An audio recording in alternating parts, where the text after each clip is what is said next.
We got a strange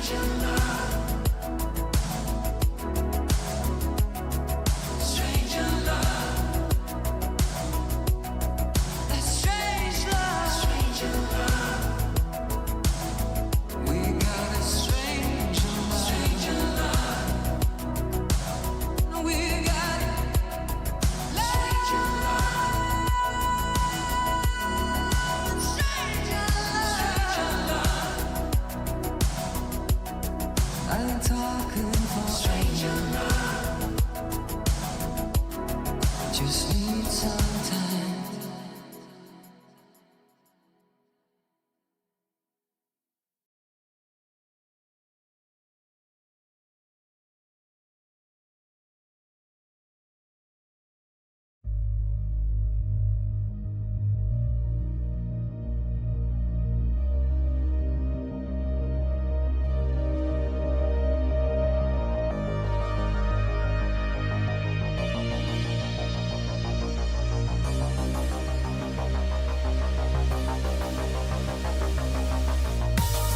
I'm only here for tonight.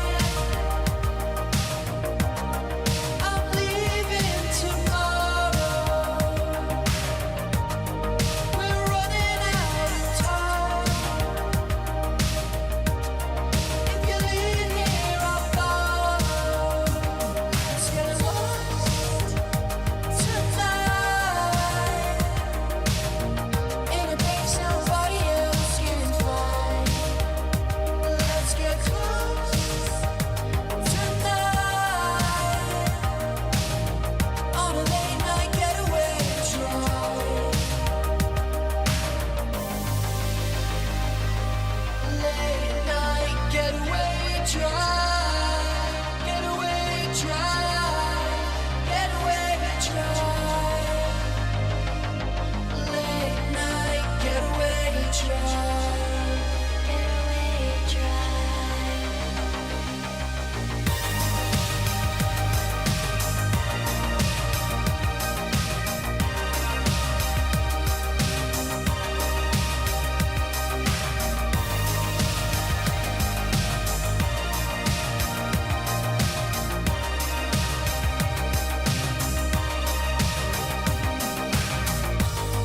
If I see you again, I remember the last time.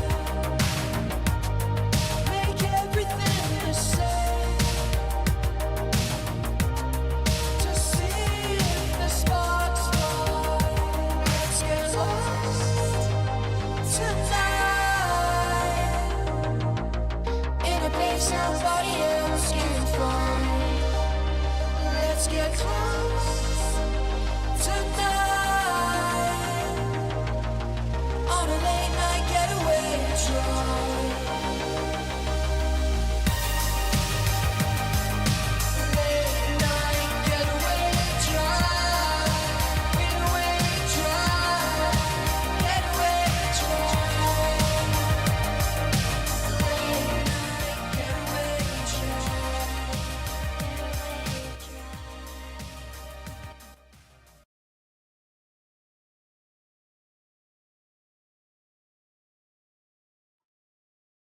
Okay, chat.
We are not going to be traipsing through the lands between today.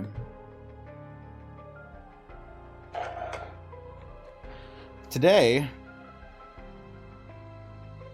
I do not have the energy for Elden Ring. So instead, I'm going to be playing a game that's been on my radar for a long time that I've been very intrigued by. Sat down and played the demo for it, liked it, but never actually played the full thing once I got it. And so, welcome everyone. The Case of the Golden Idol. It is a logical deduction game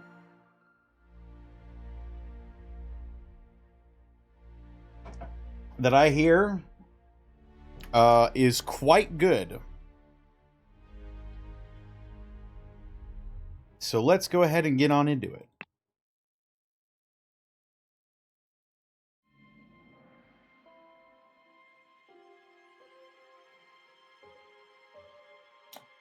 With highlights, select this if you don't like pixel hunting.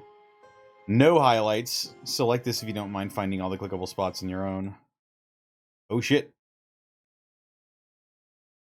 Well, I clicked it. I think we'll be fine. We'll be fine. Prologue. An abrupt termination of contract. Oh, good gravy.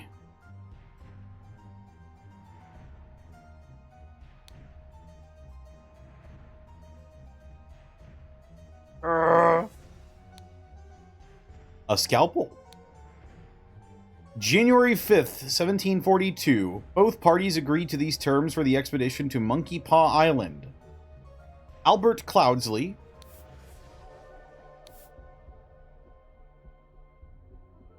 has rights to 2/3 of all valuables for funding the expedition. Oberon Geller has rights to 1/3 of all valuables, any golden statues found, for providing the map of the expedition site. Dr. Oberon Geller, Albert Cloudsley, Esquire.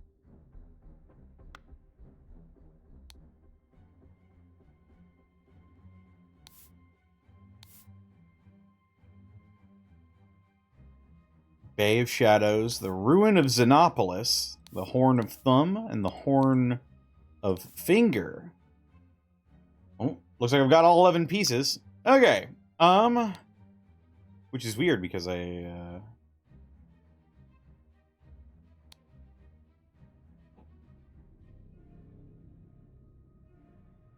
tobacco pouch and a pipe cleaner.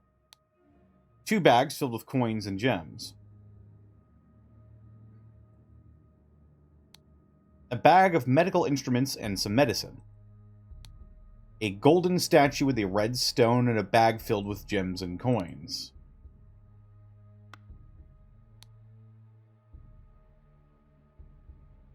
I knew what you were plotting, you snake! January 5th, 1742. Both parties agreed to the terms. Albert Cloudsley has rights to 2/3 of the expedition of all value. Oberon Geller has 1/3, any golden statues. So they both received a copy of the same contract.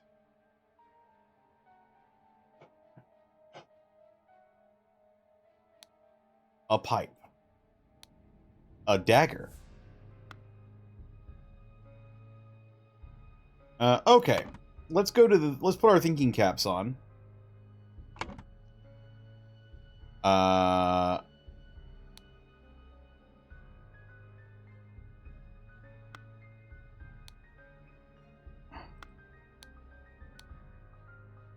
Dr. Oberon Geller, Albert Cloudsley, Esquire.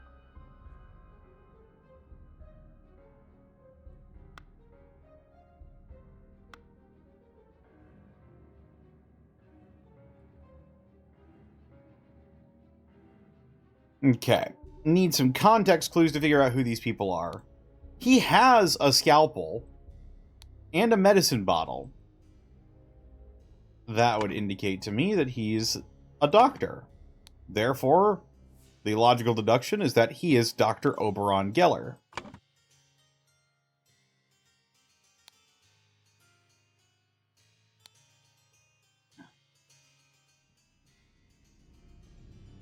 And that would make this man Albert Cloudsley.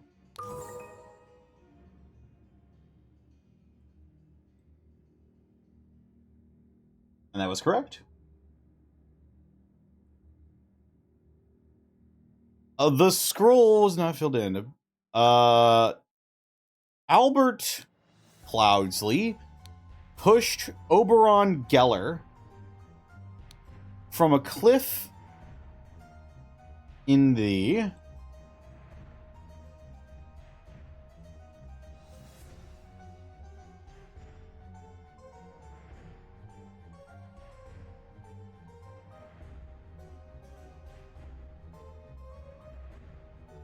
from a cliff of the blank of blank. I mean,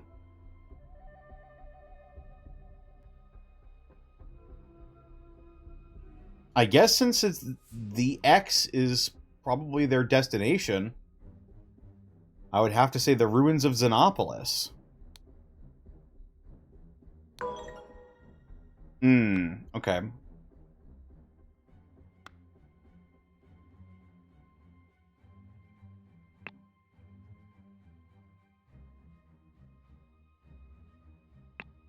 I cannot solve the scenario.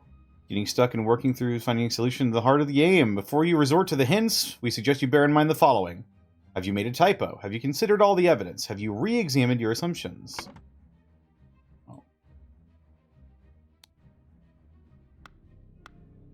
Right. So let me go ahead and just look at this map here real quick.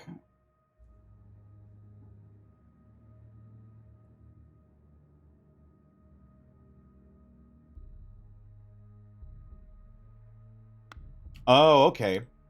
So there are 2 islands visible from this point. So this has to be taking place, like, right here. So this is the Horn of Thumb. The Horn of Thumb. The scroll has been fulfilled. No hints accessed. While Dr. Oberon Geller was surveying the poor weather with his looking glass, his expedition partner, Albert Cloudsley Esquire, suddenly pushed him off the cliff.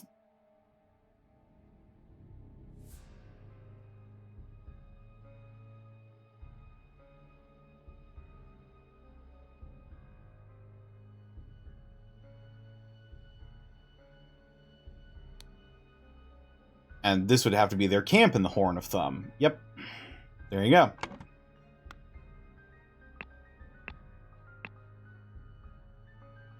Oh, it's just a toggle.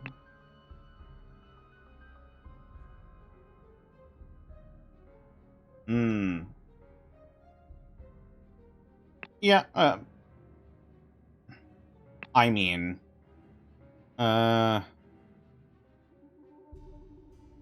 It's not much of a, difference. Might as well keep it on. Right, so now...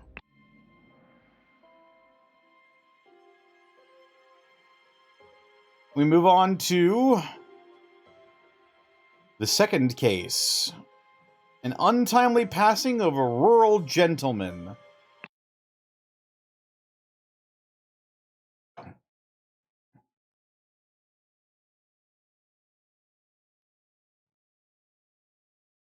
Chapter 1. Complications in the Family. The untimely passing of a rural gentleman.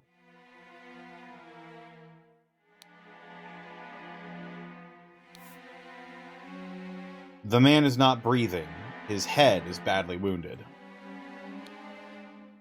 A ring with a ruby.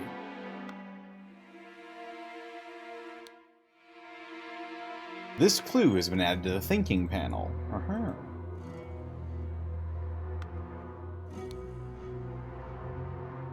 Henry Clover, lead poisoning. Well, I don't think that's what happened here.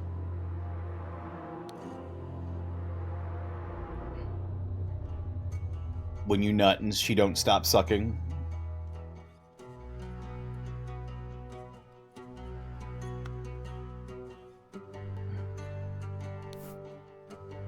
A tall rickety ladder. A yacht is slowly floating in the river. Blackfield, Crow Tower, Woodshire. The is August 23rd. Spontaneous combustion. I, Sebastian Cloudsley, will share my humble contribution with the Society of Anatomy and Chemistry. August 22nd, 1786. Woke up, had a beautiful day. 12:30, washed and dressed in my dining attire. Had a beautiful roast duck for lunch. Changed to my hunting attire. Rode to hunt badgers. Had no luck today and returned home. Changed to my researching attire. Changed to my dining attire. Whoa. Oh shit. Had a tasty beef loin for supper. Filled in my diary and went to bed to continue reading for my research.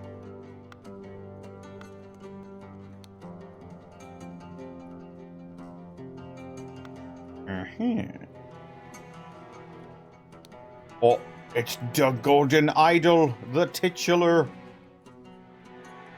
Golden Idol.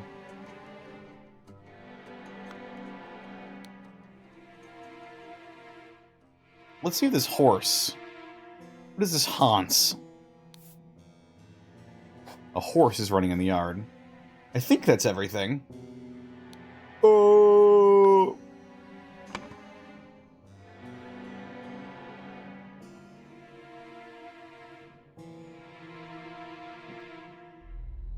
Dining attire.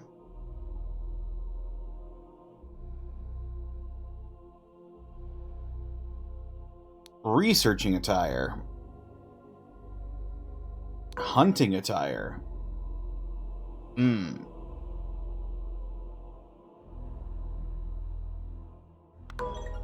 Maybe the reverse is true. Maybe this is the researching attire. Ah ha ha. And this is obviously Sebastian Cloudsley.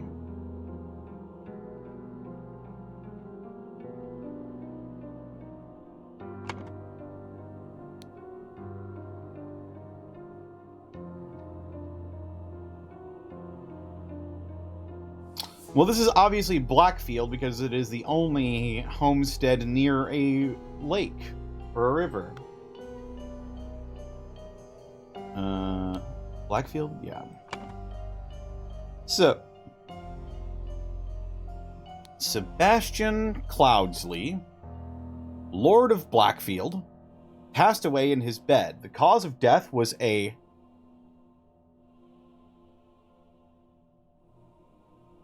head wound, which occurred when he fell from a horse while he was hunting.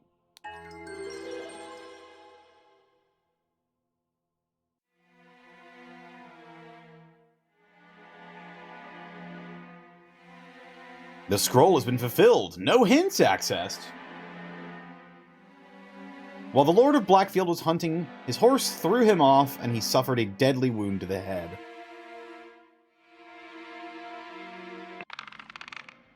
Whoa. Hello?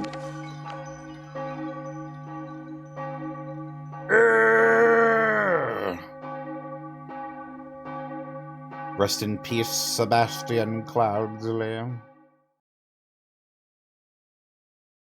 1733 to 1786. Rest in peace, Lord Sebastian Cloudsley.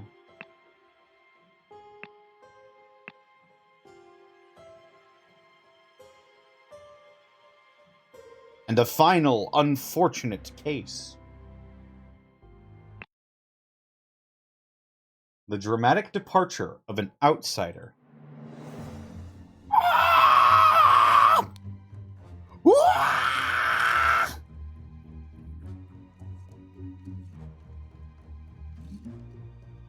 That'd probably be my reaction if I was on fire as well.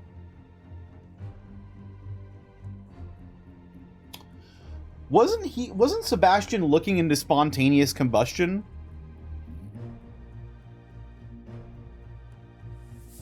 Interesting.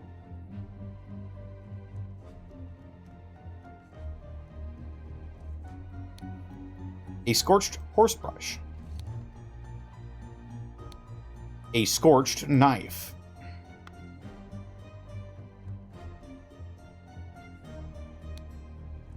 What the blazes?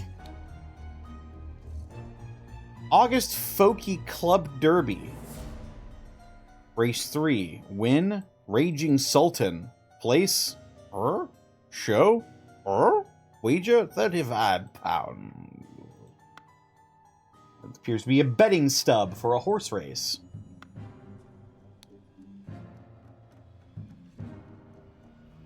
Now, if it's all the same to you, I will take my leave.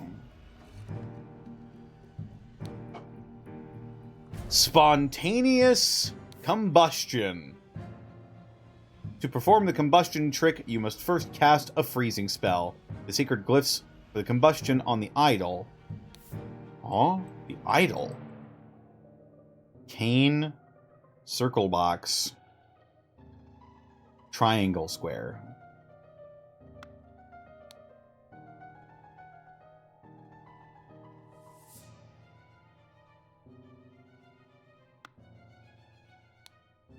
A ring with a ruby.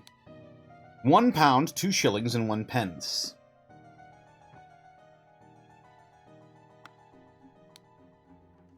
Spare me, devil!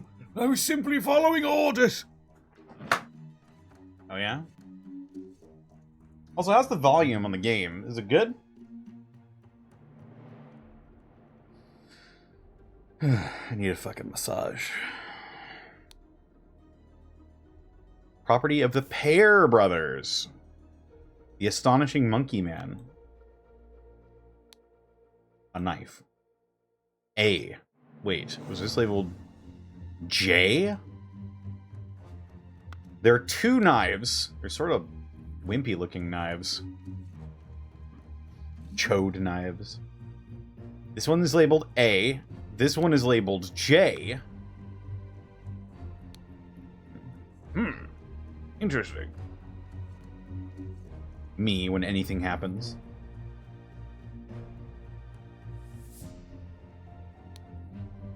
Ash Blair, finest tobacco. Prepare the carriage for tomorrow. We are to visit my nephew, E.C.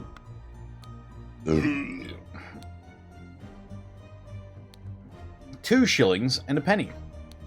A dagger.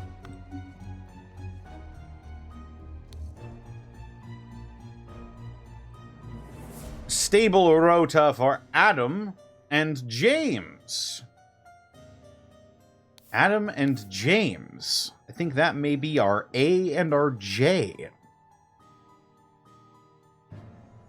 Do it properly, you lazy oafs.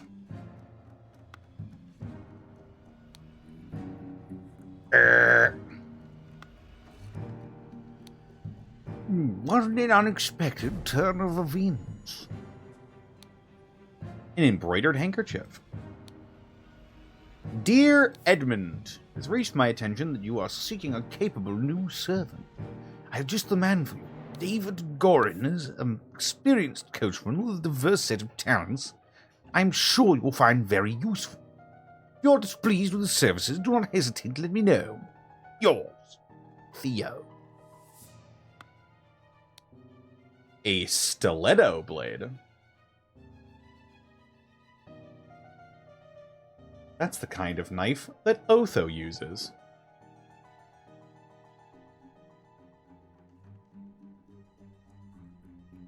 Specifically, I believe...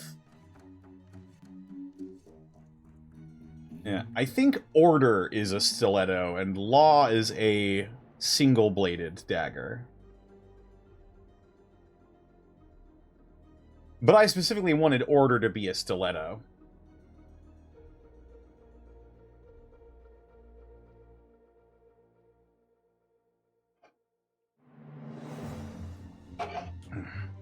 god. So, this dude is probably Edmund. Edmund C. We need to find that last name.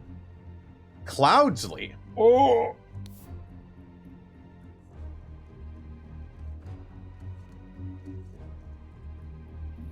Oh, cool. I can arrange them. Nifty. Lord Edmund Cloudsley's speech stirs Parliament. It looks like there is stuff actually typed here, but I can't read it. Whoa! I still can't read it. The London Gazetteer. £3 and 3 shillings. I say. Oh my, there's a lot of stuff in here. Hello. Fat Lord. Pair twins. So they were twins, A and J. So Adam and James pair.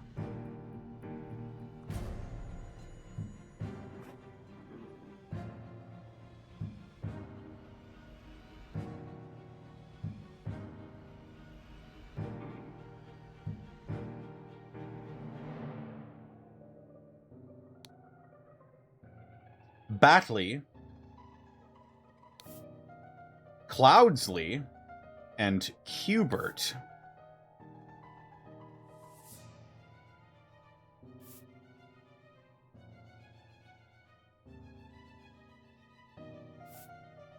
Fucking hello.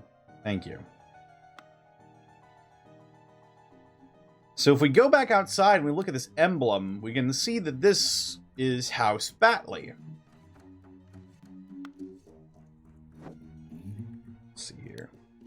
My apologies, he can be so dear sometimes. 6 rings with various stones. £4. A fan.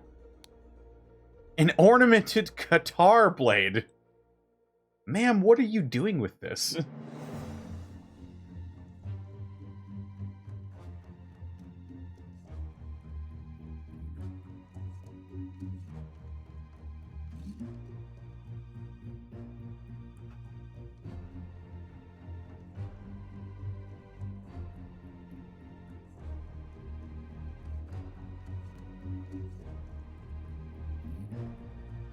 Everyone is packing heat. Shamal Bhat. Simsana Batisi.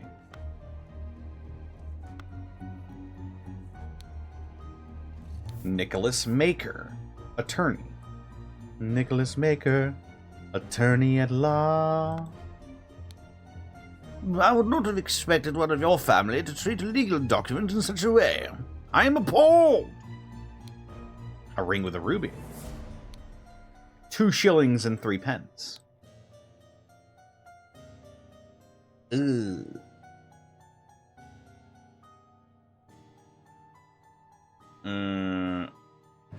Let's see. What if we swap these two?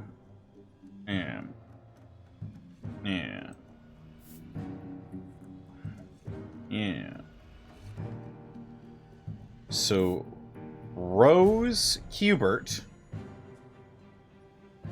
Hey, what's up, Cyrus? Oh, fuck, I forgot to turn on BikuBot. Hang on. Running, running, and running, running.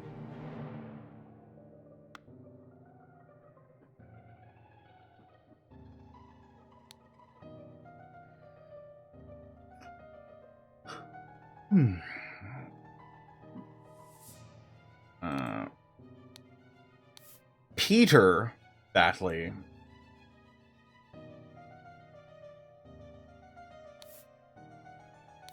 Willard Wright. Edmund Cloudsley. Rose Hubert.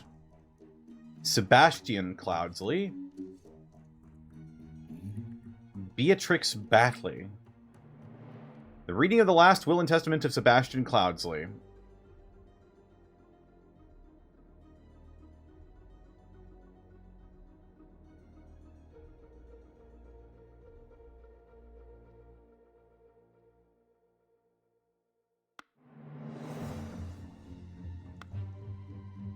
So I'm assuming this guy is Nicholas Maker.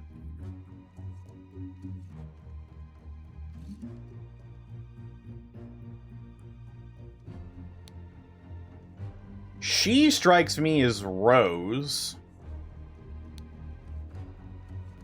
Aphorisms by Sebastian Cloudsley.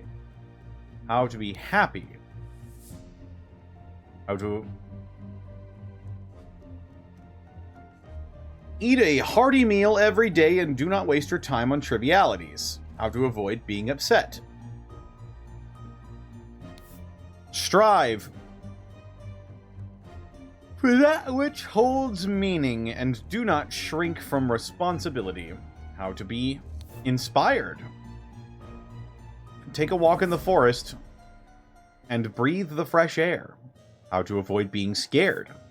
Feeling scared is a weakness. Be strong instead.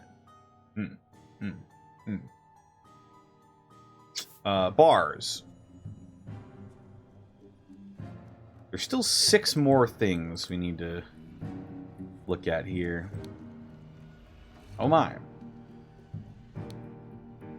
Dear Peter Batley, we have sent you frequent reminders concerning the settlement of your debt, and yet to date that debt remains unpaid. We humbly request that you make your payments as soon as possible, or we'll be forced to take the matter into our hands. Your debt currently stands at £255. Blackguard and Buck loans.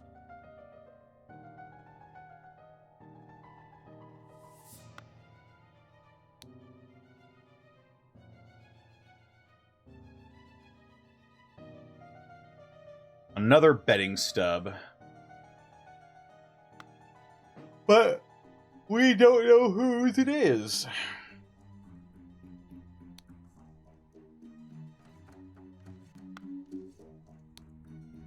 I, Sebastian Cloudsley of Blackfield County, being in bodily health and of sound and disposing mind and memory, nominate and appoint Nicholas Maker as executor of my last will and testament. My dear brother Edmund. Oh. Oh, someone tried to burn the will. They already destroyed it. Not beyond the point of repair, but... We met so rarely after you left. Therefore, I bequeath to you the Blackfield Manor House of a museum for colonies, my savings, land, and house. Come home and establish my life and accomplishments. I bequeath to you the gold. Know what to do with it. Idol of Xenopolis. My late sister, your mother. Financial troubles to me long disclosed your help you, and I resolved to bequeath to you provide the compilation of my aphorisms to clearly lack action on your life, which you so... Man, I can't wait to write a will, just so I can talk shit about everybody, and they can't do anything because I'm dead.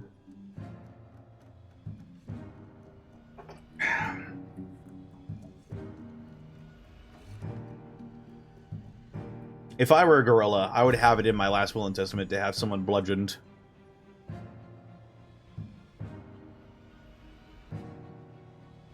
I want you to put your sharp mind to better use than mere politics. Therefore, I bequeath... notes from my... church I have undertaken on astronomy. I grant you leave to finish and publish it under both our names. Dear Willard Wright and Rose Kubert. This is a Rutrow moment. I would have to agree. This is a Rutrow moment. I'm lacking one piece of evidence here.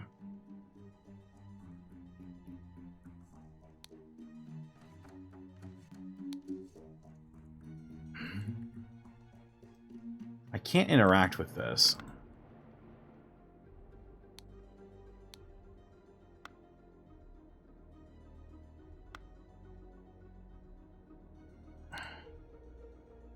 What an unexpected turn of events.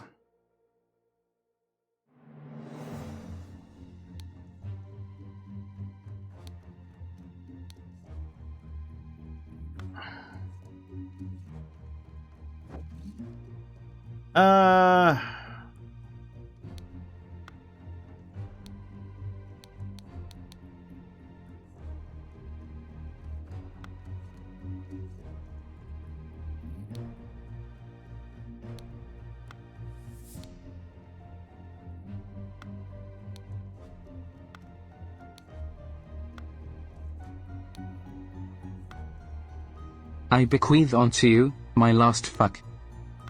Oh shit, what an honor.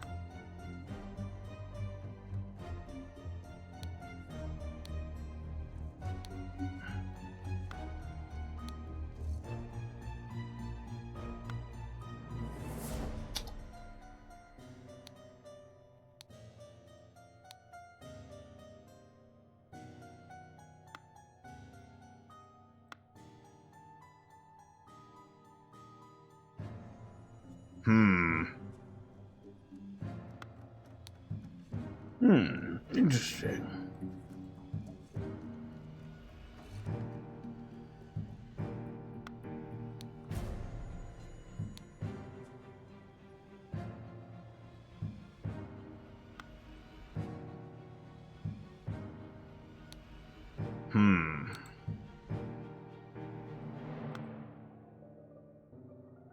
Could this man be a carriage driver of some sort? Either which way, let's solve some problems.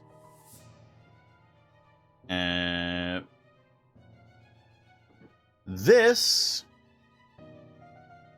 is Adam Hare. This is James Pear. This is Edmund Cloudsley. Rose Hubert.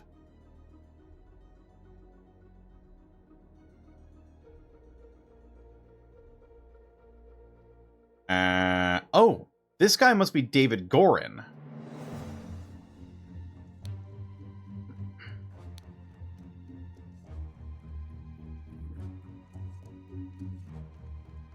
Because, he's got all of Edmund's bags, so he must be a recent hire. Ugh, my fucking butt hurts. I've got... actually, this guy is definitely,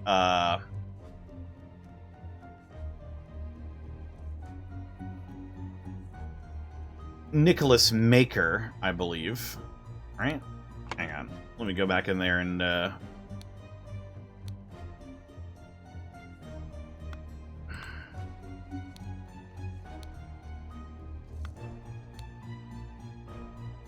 Yes. This man is Nicholas Maker. Peter Batley. I'm guessing this man is Peter Batley. Which I guess would make this man Willard Wright. Let's fucking go. Peter?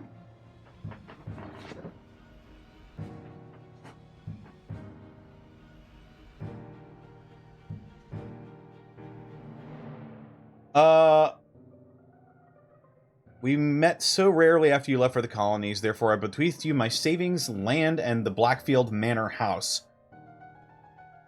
Come home and establish a museum of my life and accomplishments. I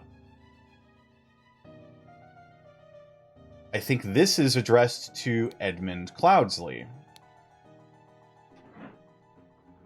What I don't understand is why no one has put out James Pear yet. Why is he still on fire? I think it is funny that you mentioned that, actually. I think if someone spontaneously combusts, it is impossible to put them out. I think you would need to immediately submerge them in water, and I mean immediately. Spontaneous combustion.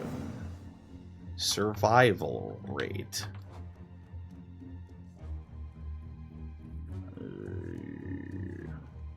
Oh, I should specify spontaneous human combustion.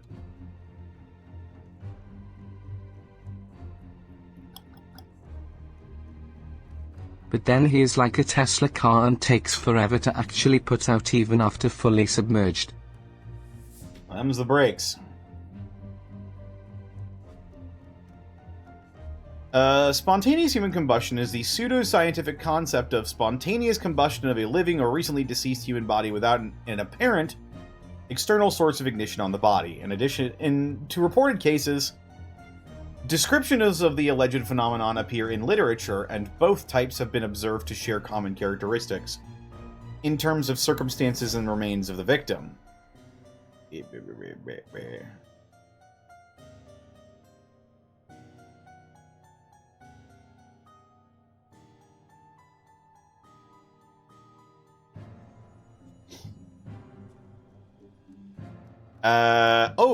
Characteristics.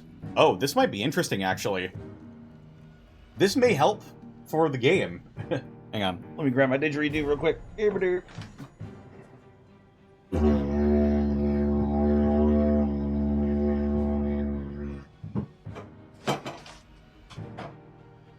Hell yeah. So... the first recorded case of spontaneous human combustion was in 1746.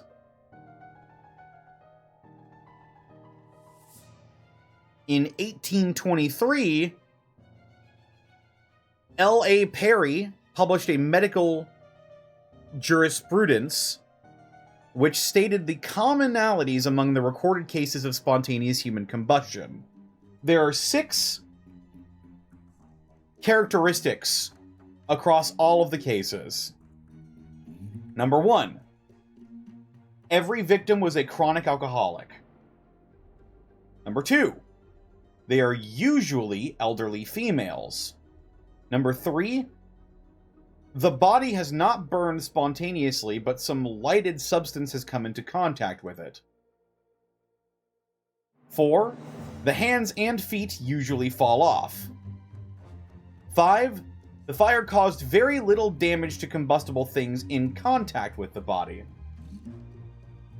And 6, the combustion of the body has left a residue of greasy and fetid ashes with a very offensive odor.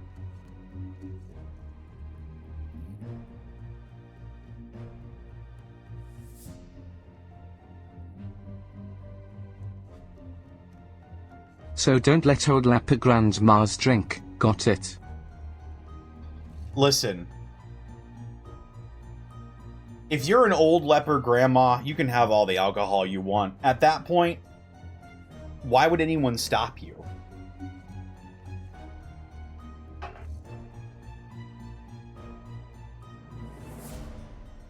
I've already decided, when I get old, I'm gonna do whatever the fuck I want.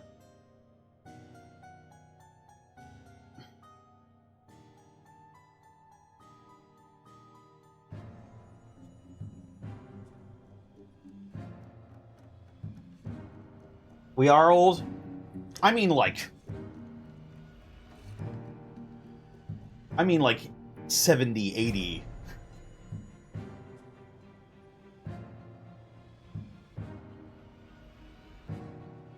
I gotta double my life and pass it to the next person. Let's see. I want you to put your sharp mind to better use than mere politics. Therefore, I bequeath to you notes from the research I have undertaken on astronomy. I grant you leave to finish it and publish it under both of our names. My late sister, your mother, disclosed your financial troubles to me long ago, and I resolved to help you. I bequeath to you A compilation of my aphorisms to provide the direction in your life which you so clearly lack.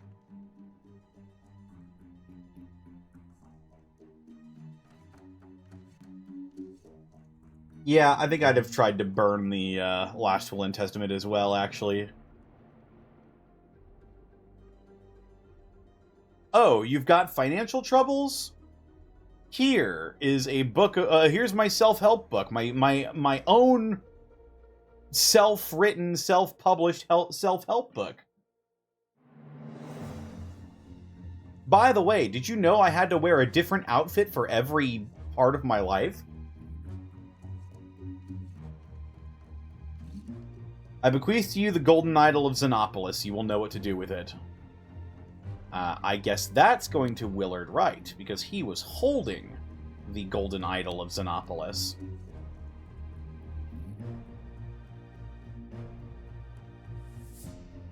My late sister, your mother, disclosed her financial troubles. So if this is the last will and testament of Sebastian Cloudsley, that would mean...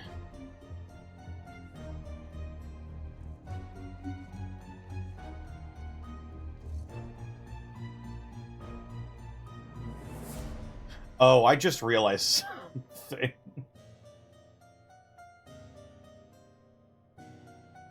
Yeah. My brain completely skipped over the implication here.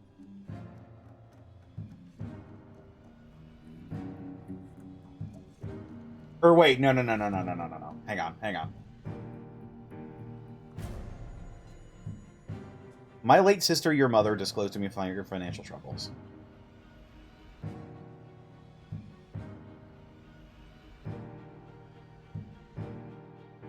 No, I was wrong. This doesn't mean anything. I overthought it and was wrong. Once again, my initial instinct was correct. My late sister, your mother, disclosed your financial troubles to me long ago. Oh! I know where I can learn about this.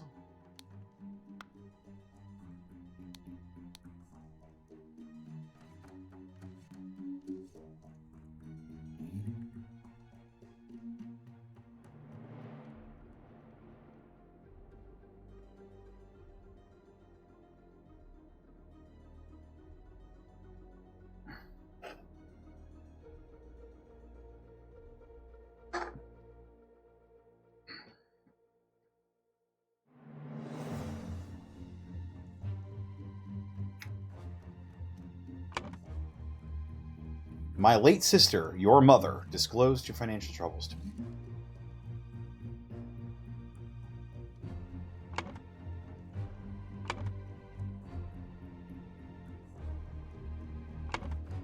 Okay, so out of these four, Beatrix Batley. So Peter Batley. Okay, this has got to be Peter Batley.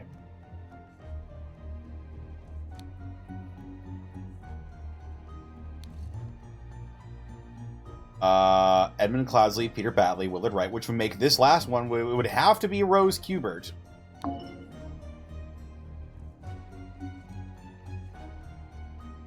Alright, I may have made a miscalculation here.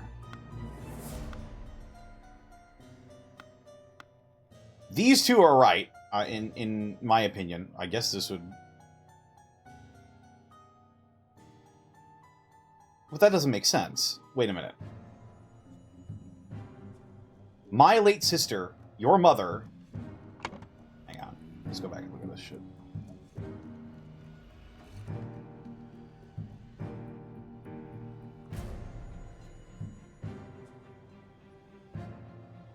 So Sebastian is referring to Beatrix Batley.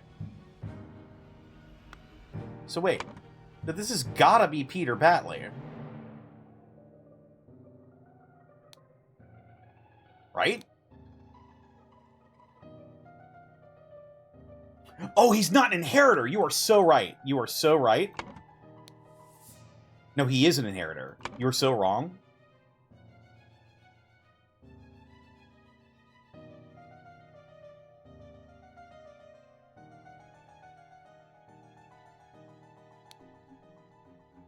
Oh no, James Pear is a stable hand. Adam and James Pear are like only vaguely related to what we're discussing right now. So Peter Batley.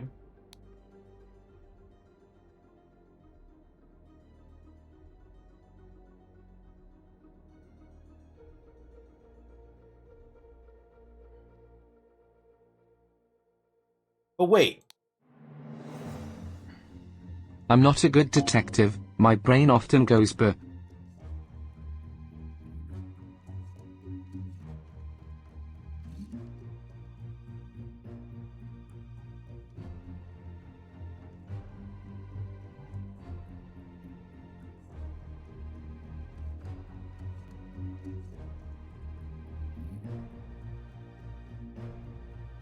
Remember who has all the Indian stuff on them. Oh. Left for the colonies. That makes sense. There we go.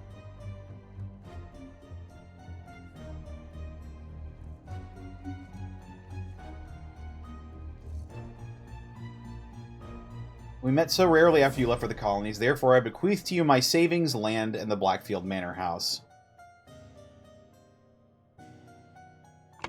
Oh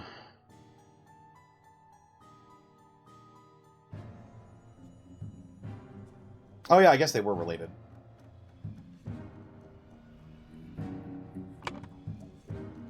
Right, so all of this is set up.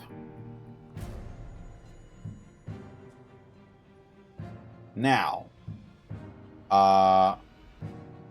blank blank was blank to receive blank in blank. Oh, hang on. I think I know what the last one is. I need to find Sebastian. Sebastian.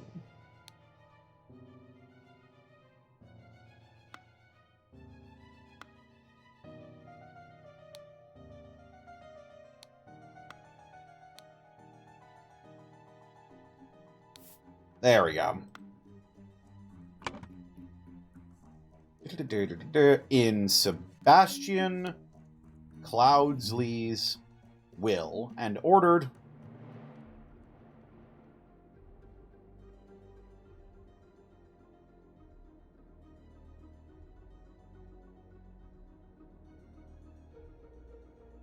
to take the from I'm assuming this is ordered Adam and James Pear to take the idol from Willard Wright. Suddenly, James Pear, oh shit, died from spontaneous combustion.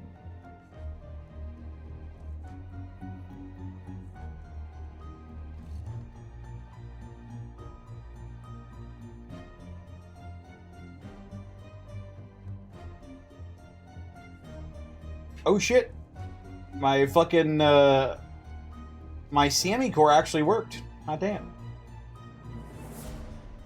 I still need bit alert. I still need raid alerts. I need alerts in general again, ever since I stopped using Stream Elements. But Level 1 Eevee and Artsy Heartsy, thank you for the raid. How's it going? What are you guys up to?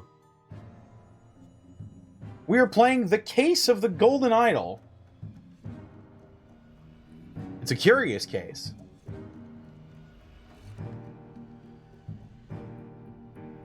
Ah, you're doing the Pokemon thing. Excellent.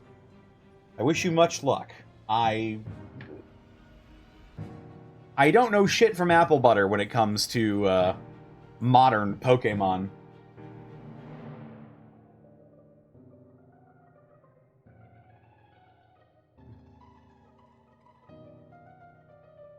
It's an Emerald ROM hack? I see.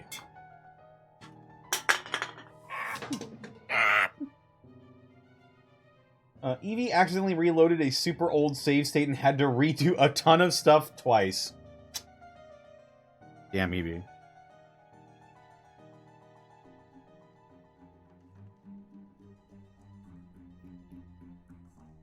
That's why you gotta keep multiple save states. You can select files. I think, depending on what emulator you're using. Regardless, welcome.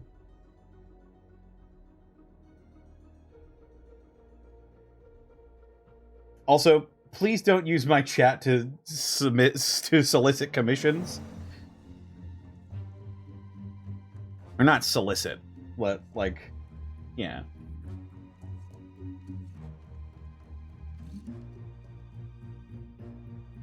It's alright. Just, this is really not the place to do that. Right. We're playing The Case of the Golden Idol, which is a point-and-click, kinda creepy, scary, logic deduction game.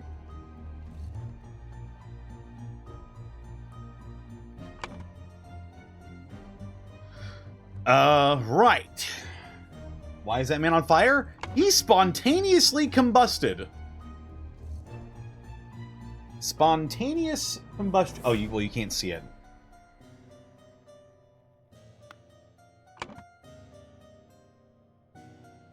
This man is James Pear.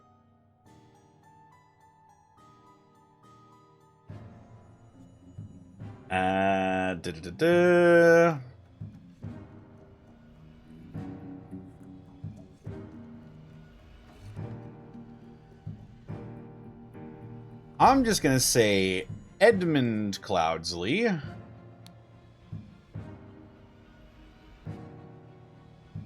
was upset to receive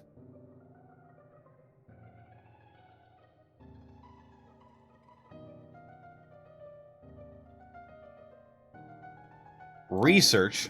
Oh, nope, nope.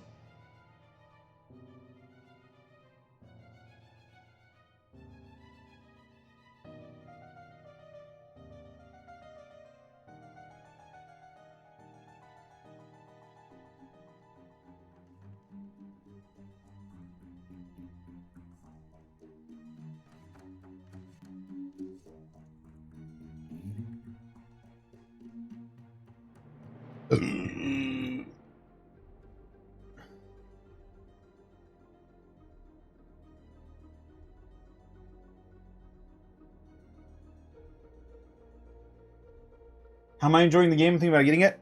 It's pretty good so far. I mean, I've already played the demo. I have technically already solved this case on stream, but it's been so long, I completely forgot what the answer to this is.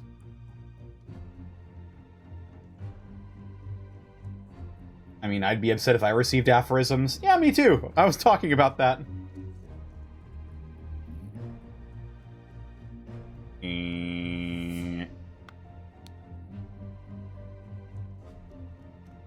Maybe upset to receive aphorisms. Okay, so switching Adam and James did something.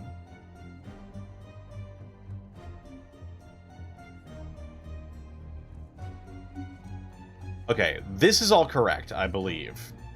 James Pear suddenly died from spontaneous combustion. Edmund Cloudsley was upset to receive was upset to receive research, not aphorisms. Oh. Aphorisms was correct.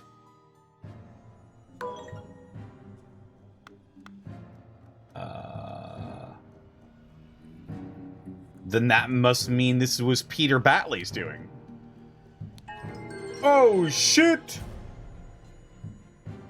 I'm going to have to leave, so no spoilers. Have a great stream. Fair enough, Queen Elfie 1. Thank you so much for stopping by. And you have fun when you start this as well. No hints access. Let's fucking go. Peter Batley, encumbered by his gambling debts, had placed high hopes in his uncle's testament. Upon discovering he had inherited nothing but a book of aphorisms, he tore up the will and ordered his servants to take the golden statue from the stranger, Willard.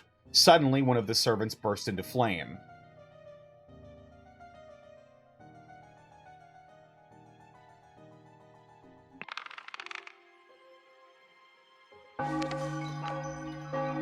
Oh, this is just the funeral.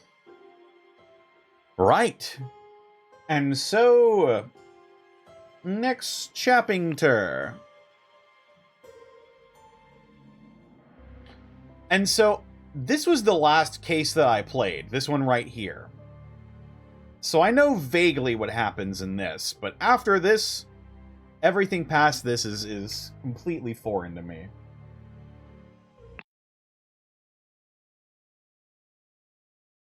Chapter 2. Cursed Inheritance. The Murder at the Little Mermaid.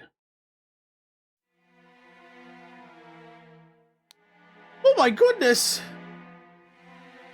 Oh my goodness! The man is not breathing. A ring with a ruby. Everyone has this ring.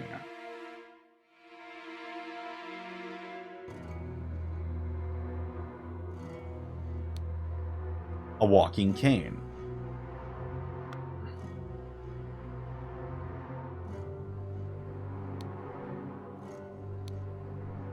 To my dear Maurice. It is my professional opinion that this man was killed. Would you like a second opinion? He was also murdered. Javi is dead. We know. Oh. The watch is ticking. I'll have to remember the positions of those hands. Oh.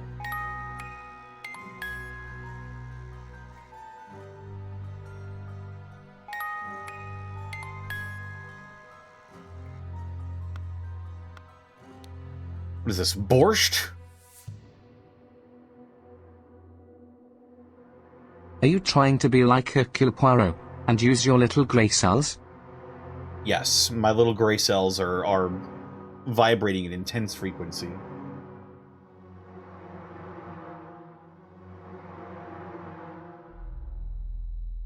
A washing bowl filled with slightly bloody water.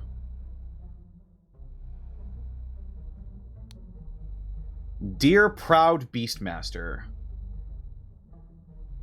Or proud Beastmaster? I have attended our departed brother's send-off and accepted the keepsake that he bestowed upon our brotherhood in his will. I shall send this letter tomorrow, September 10th, and I hope it will reach you without delay. Already it is midnight. I will retire to my bed, for this has been a long day. May Griffin awaken. Proud Beast Initiate. Proud Beast.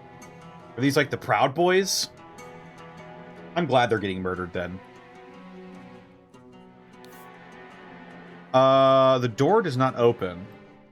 Or I would be proud if I were a gorilla. A trapdoor in the ceiling.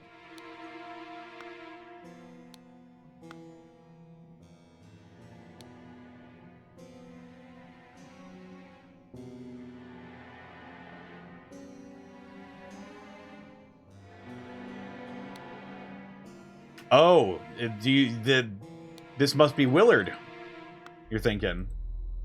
We'll find out. Another trapdoor in the ceiling. An empty bed. It is not warm.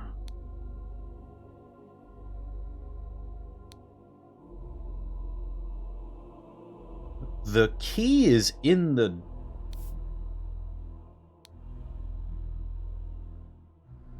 Alarm! Alarm! A break-in! Oh, a watchman's lantern. Watchman number 2, Henry Parker. Watchman's alarm rattle.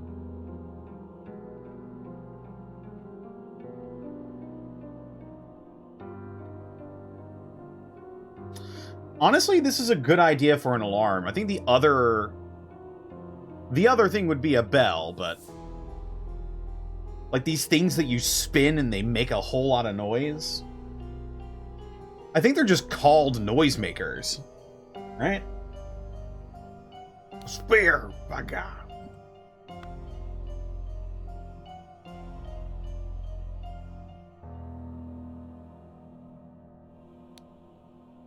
Shards of glass lie in the mud. Crazy old Henry Parker. He was out there tonight raving. Beep, beep, beep, whoa, slow down, Henry. Oh. Or did that bugger give me a note when he knows damn well I can't read? An old rusty half of shears. A piece of stale bread. You can lie low for a couple of days in the old oarsman's place down at the docks. Saboteur.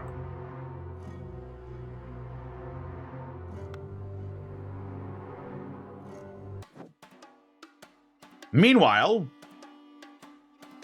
What the fuck?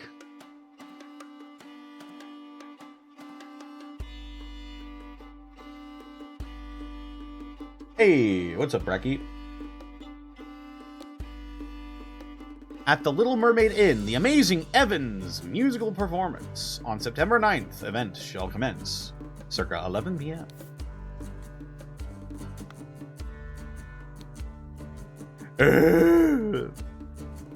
Robert Redruth. Escaped convict. Reward £50.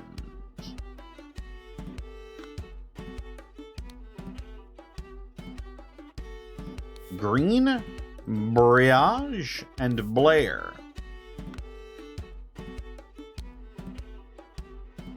Oh, that was Willard Wright.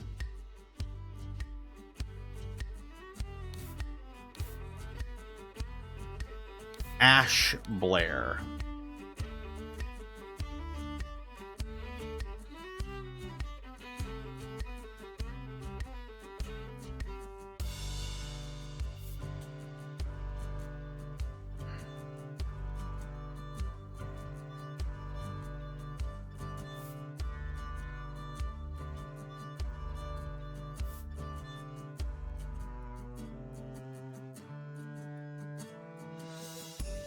There we go.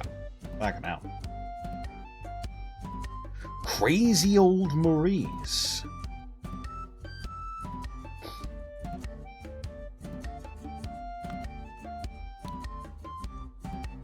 Where did that blasted boy go? I really need a piss. A large kitchen knife. A partially peeled lemon.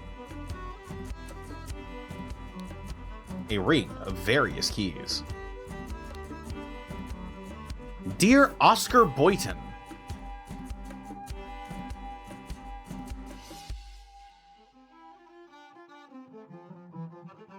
it has come to our attention that the good owner of the Little Mermaid offers services to those who want to transfer products that are less agreeable to the authorities. I will come by in 3 days. If you still have some spare space in your gin barrels and you are willing to earn extra money, reach out to me.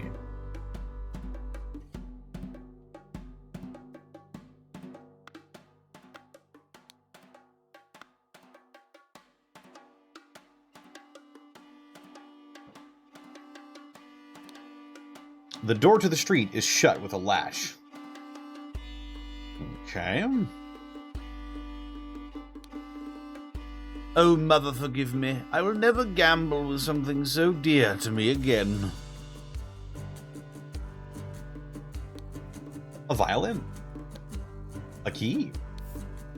A Navaja folding blade.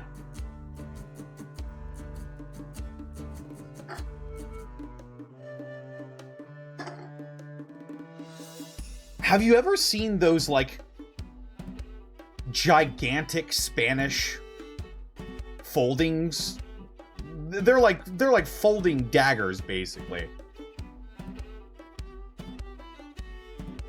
They're enormous. I forget what they're called, but they look really cool. They were like massive folding short swords. Is that it? Hang on. Hang on. If you want an interesting dagger, look up wheel lock daggers. Wheel lock daggers.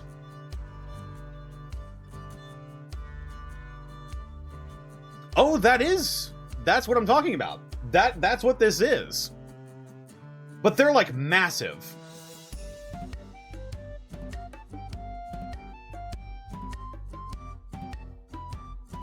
Yeah, they're actually massive. Like, hang on. It looks tiny in the inventory, but let me show you a picture of someone holding one.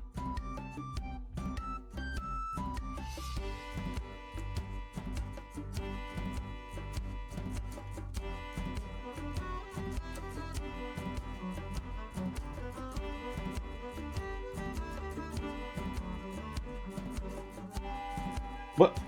Oh. Look at this. I can't make this picture any bigger, unfortunately, but this is the actual size of a Navaja blade.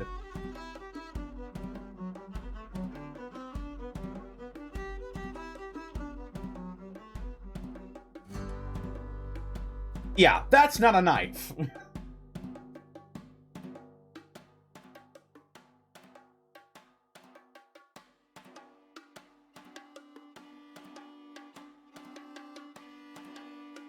Also, this man wouldn't be carrying this if he didn't know how to use it. So I wouldn't fuck with this guy. This is my switch sword. Essentially, yeah. So this is Evans. I don't know his first name yet. It's That's the stable like saying boy. Otho is just a kitten. It's true. Just steal the next one. It's all luck anyway. It's the stable hand that Edward Cloudsley funny hired. 3 shillings 2 pence, a handful of cards. Remember, you as an agent of our trading company have to reflect its values to the fullest. 1. Never be late. The client leaves the port on the 10th. Be persuasive. Do not take no for an answer. We must get the client's product. Be effective. Once you have the product, deliver it to me immediately with the servant boy. Most importantly, no matter what you do, be mindful of our reputation. Our names must be spotless. A dagger and a key. This man's name was, what was it again?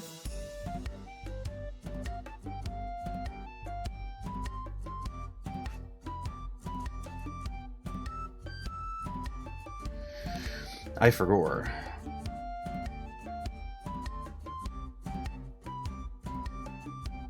Gouter? Yeah. Gorin. Yeah, David Gorin. That's who this guy is. Be calm, John. He was a perfect gentleman. He bought me a drink and then retired upstairs.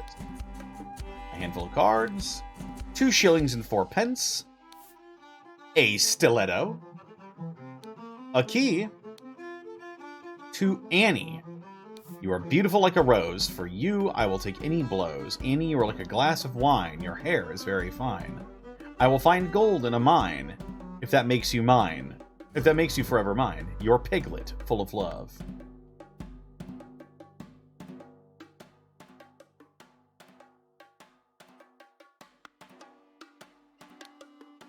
Tell me, what does that man have that I lack? A sword?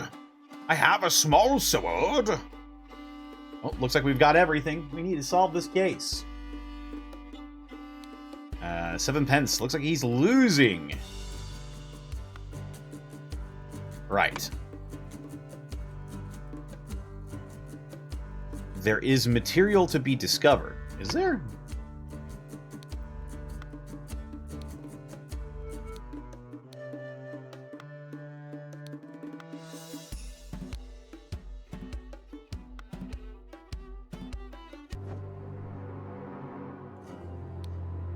Revenge. RR.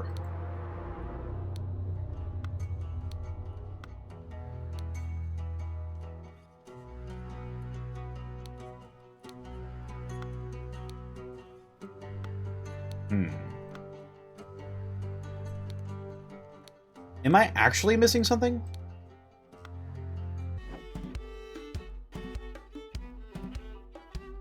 Oh!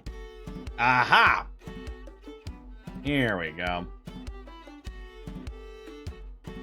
AG, WW, ME, JB, OB, AB.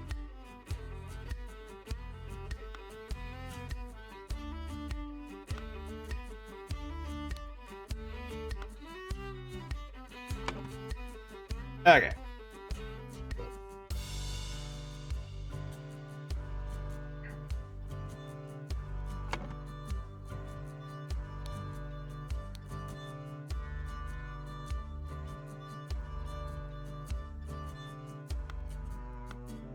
ME is probably something Evans.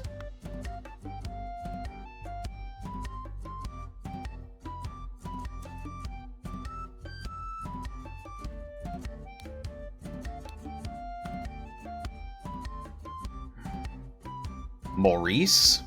Crazy old Maurice Evans?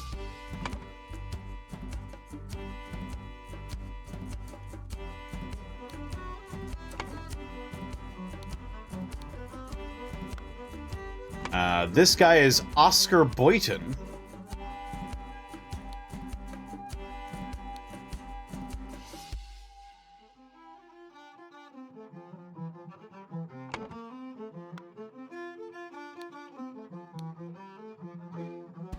AG. AB.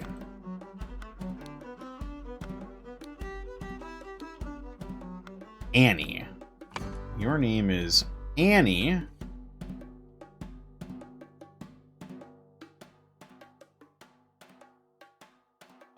You are Henry Parker.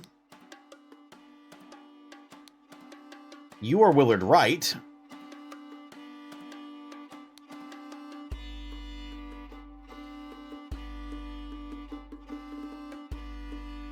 You are Robert Redruth.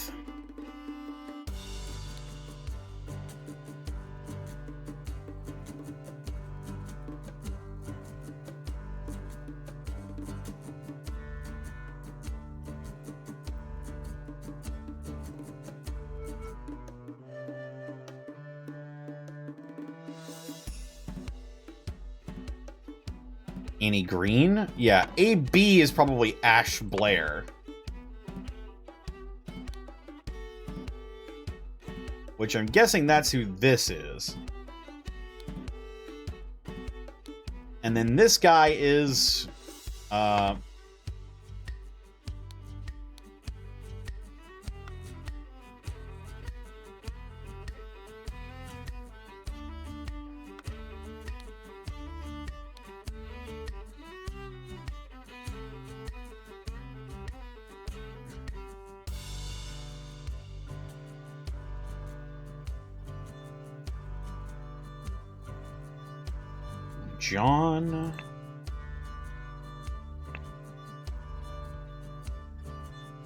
John Briege.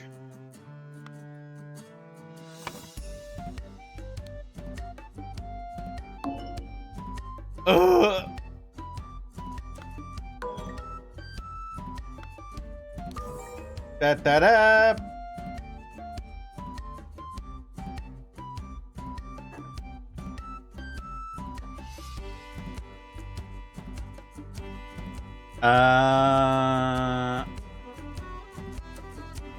Annie Green.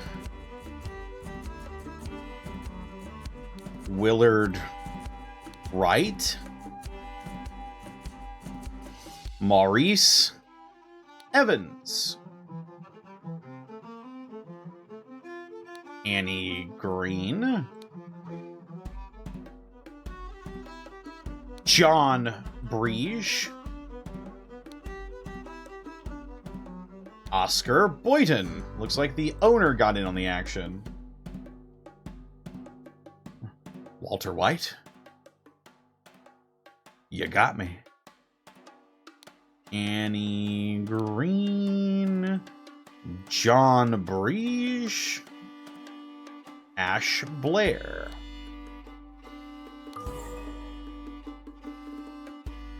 Alright, and now the most important part. Robert Redruth crept into Willard Wright's room through the window.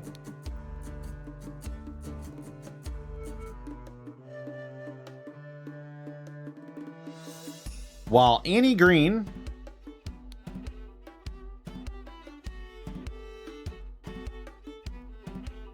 and John Breege and Oscar Boyton were playing cards with loud music. A fight ensued upstairs, and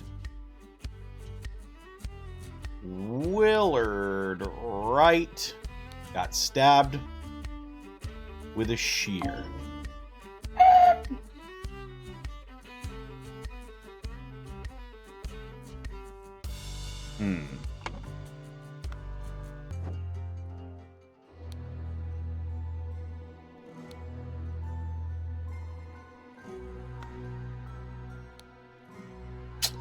Oh, no.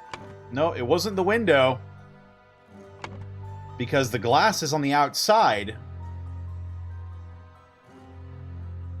Which means the glass probably broke in the scuffle.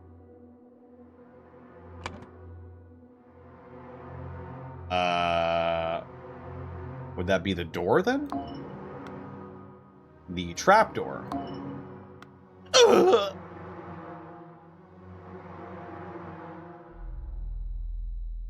I'm gonna keep it at the door right now.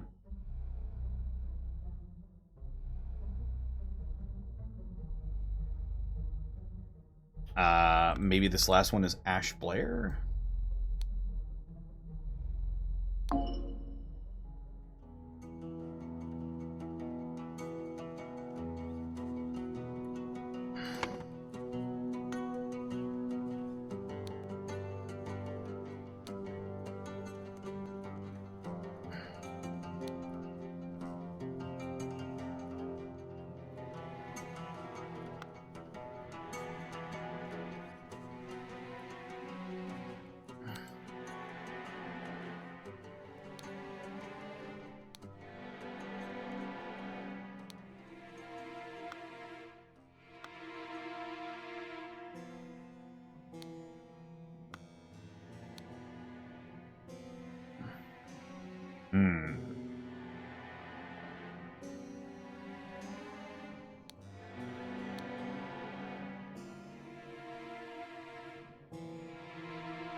Is there anything in this room that he could have been stabbed with?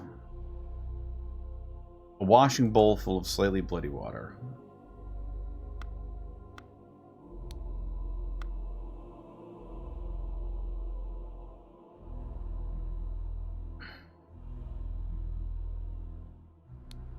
Revenge RR.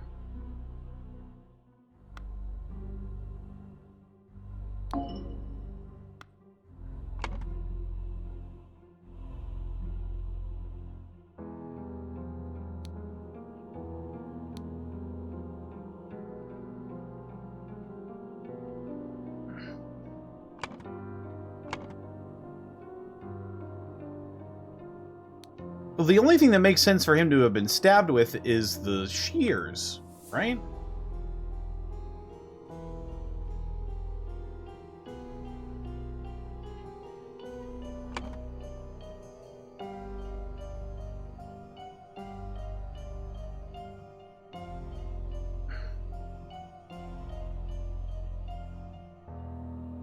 Robert Redruth crept into Willard Wright's room through the trapdoor. Maybe it's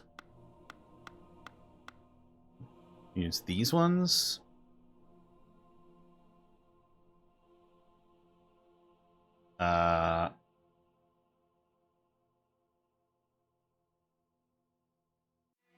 Oscar Boyton, John Breege, and Annie Green.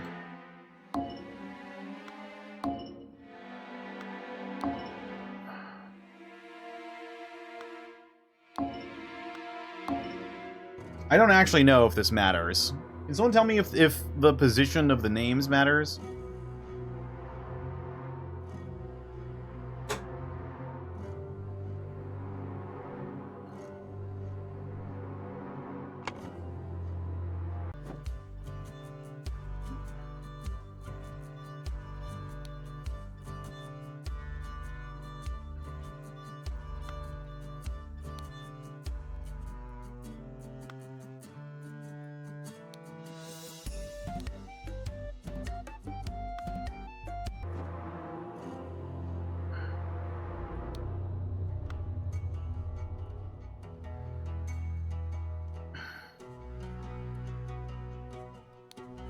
The door does not open. The man outside the window may not be Robert. It's the only man who even kind of looks like the man in the photo.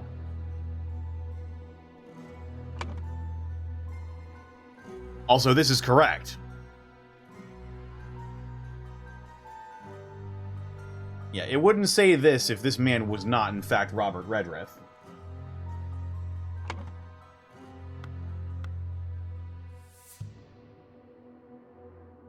So I'm thinking he came up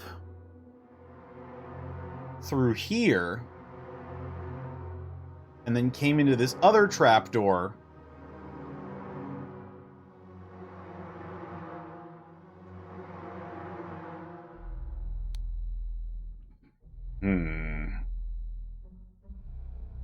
Try the other weapons?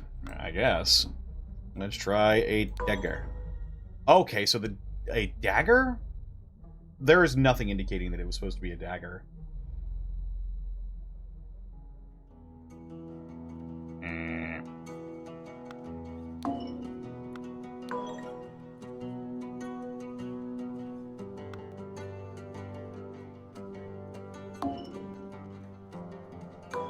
Okay, so trapdoor is also correct.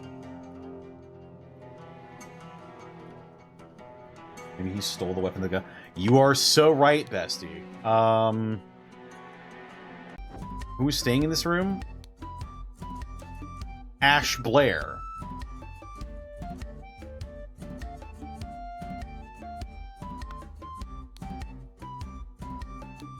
Ash Blair is wielding a dagger. So he stole Ash's dagger and killed Willard with it. Robert Redruth crept into Willard Wright's room through the trap door. Annie Green, John Breege, and Oscar Boyton were playing loud cards to the music.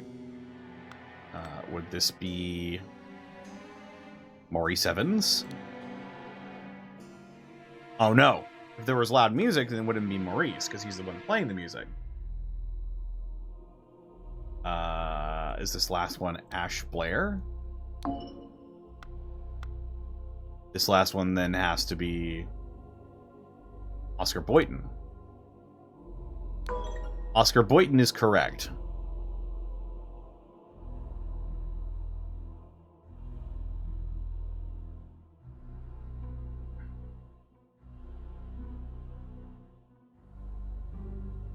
So Annie Green, Josh Breege, and Ash Blair.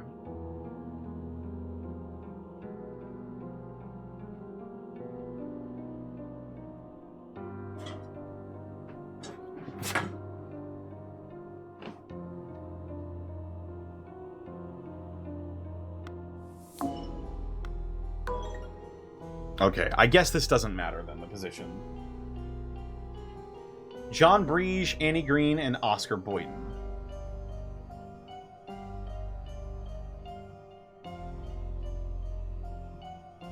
Oh! He crept into Ash Blair's room through the trapdoor. Wh-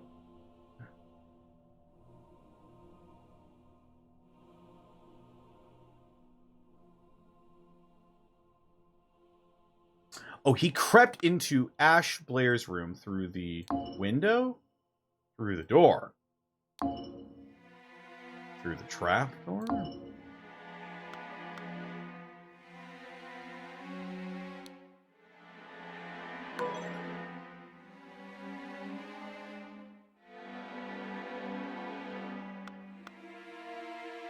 Wait, did Ash Blair murder Willard Wright? He fucking did! Because he is a...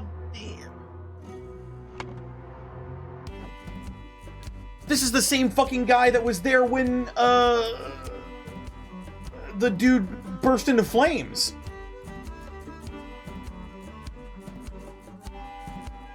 Edward Cloudsley had already hired people to try and take the statue from Willard Wright.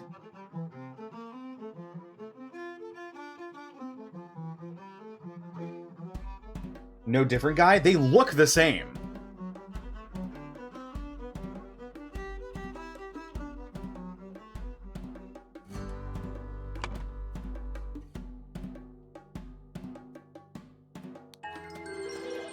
Aha! You are so right. Robert cannot read, therefore he cannot write. That is absolutely correct. It all hit me at once.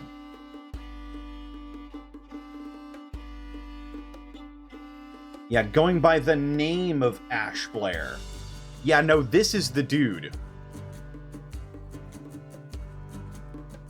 A man going by the name of Ash Blair crept into Willard's room through the trapdoor to steal something important. When he opened the music box, it woke Willard up and a fight ensued. In the fracas, Ash stabbed Willard and attempted to frame an escaped convict. I'll be a son of a bitch. I'll be a son of a bitch.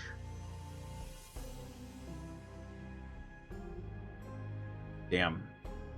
I'm not sure what's happening here, but that ass really can fart. He's getting blown away by it.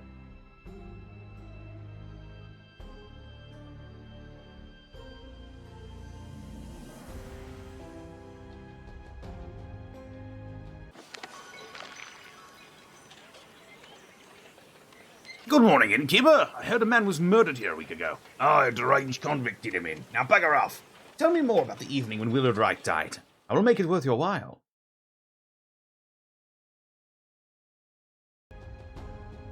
Oh.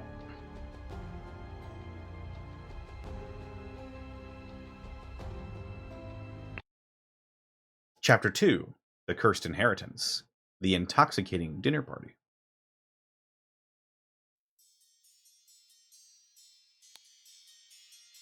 These sure are fine coats. An expensive cigar.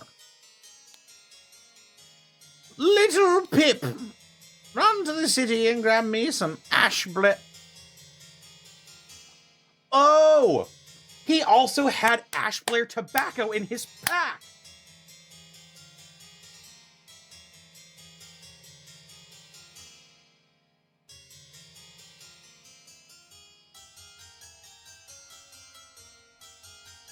It's all coming together.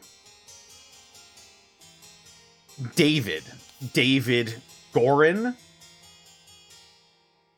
Whoever he did this for must have paid him very handsomely.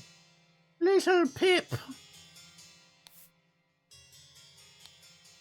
An overcoat and hat. Oh yeah. It's all coming together. The text-to-speech was real. They slapped a little stank on that delivery.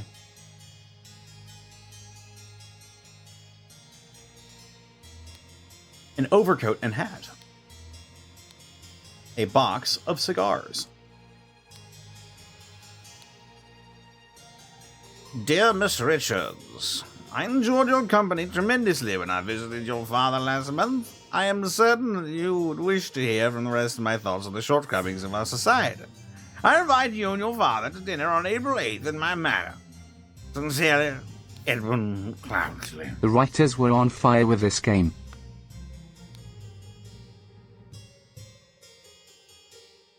So was James Pear. Dear Mary, here is something for your diary from me. For you, I would fight a tiger and win. Peter Batley, 1788. Archery. Peter Batley. Mary. Rain. Hit that yang. KY. Sploin. KY. Please. Mary Richards.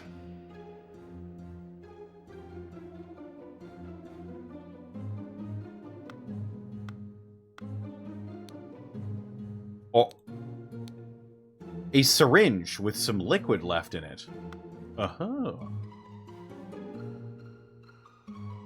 Not gonna lie, that is an ingenious place to stash a murder weapon.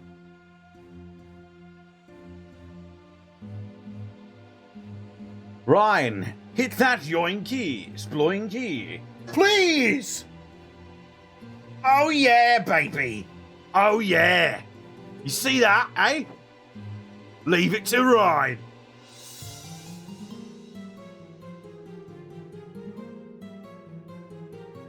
Licks the shornge. This is poison. You lick the syringe?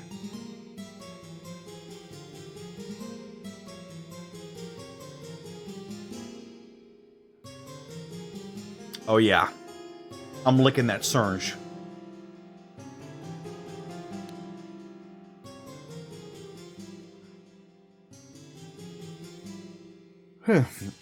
Thank you, dear. No, I threw it out. I do not read such dirty literature anymore. I do hope our master's guests are satisfied that Brian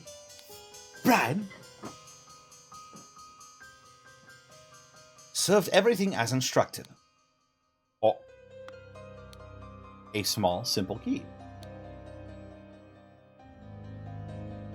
Dinner party will take place on April 8th. Everything should be ready before noon. Prepare roasted boar. Young Miss Richards appears to not enjoy meat, therefore prepare some alternative side dish.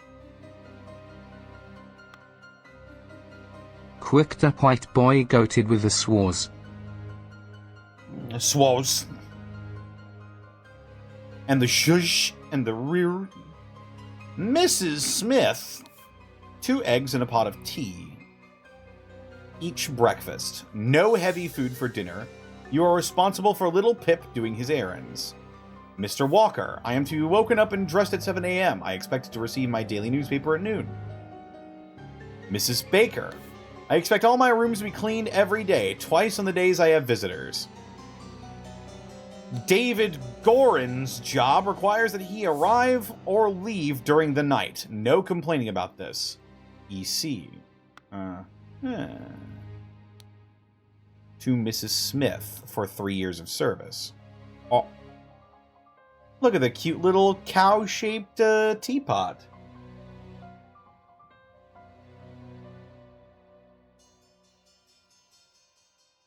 Have your cow vom up everything.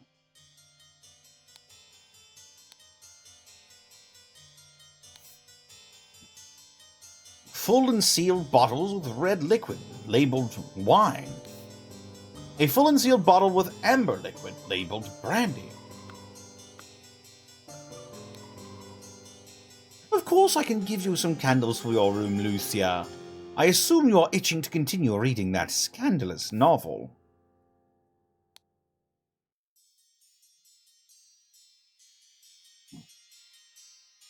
Dear Ada, I have to use this letter to share good news. There is no substance to the claims that your late husband used his position to squander church money. The judge has decided to remove all accusations and you will be no Oh longer a wait, target. I still have rum-soaked raisins still in my fridge.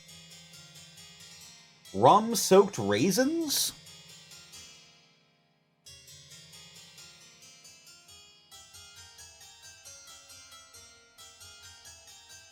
Might be good. Then again, I'm not a huge fan of raisins myself, so take any skepticism on my part as a grain of salt.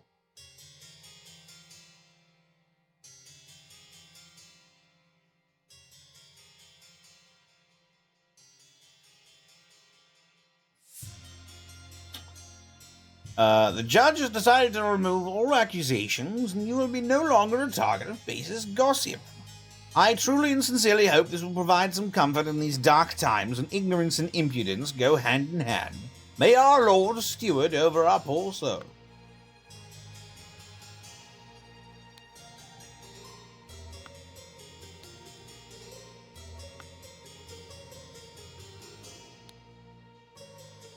The door is locked. A stack of candles. April 7th. Dear Diary, this has been an ordinary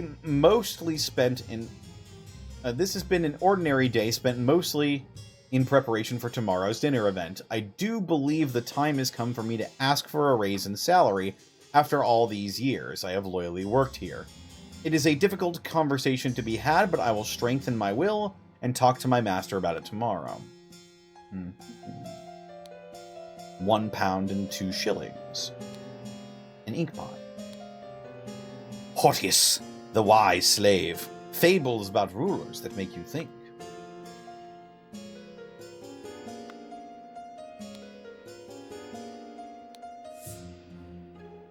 A sealed pot labeled print paint.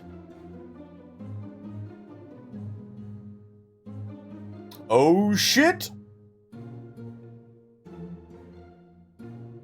She's a woman with radical thoughts in her head. I say, send her to the lobotomy chamber immediately. Have her pacified. I have had cognac-soaked strawberries before, and those were fucking delicious.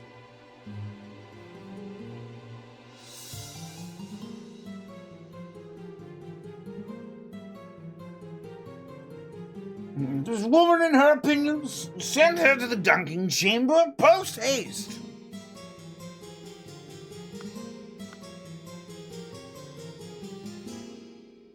She is engaged in wild political tomfoolery. Send her to the lobotomy chamber. It's the vaginal explosion chamber for you, woman. I say, send her to the vagina explosion chamber and have her vagina exploded immediately.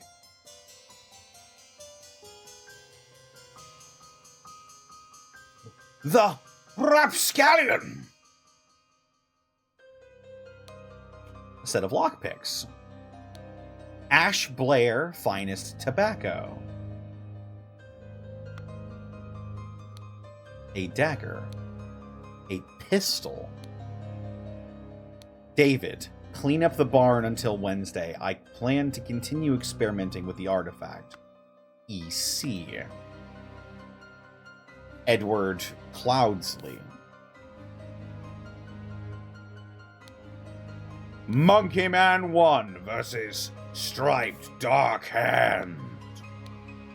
Monkey Man 2, tooth for tooth. Hammer. A couple of pennies, a fancy handkerchief, and a shiny pocket watch. Oh, that might not be a hammer. That might be like a lockpick or some shit. A small bottle filled with amber liquid. Nope. It's a big area this time.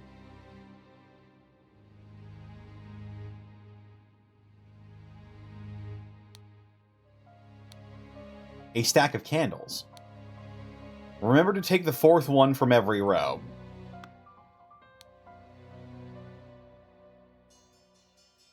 Raulo Cthulhu, Star Child.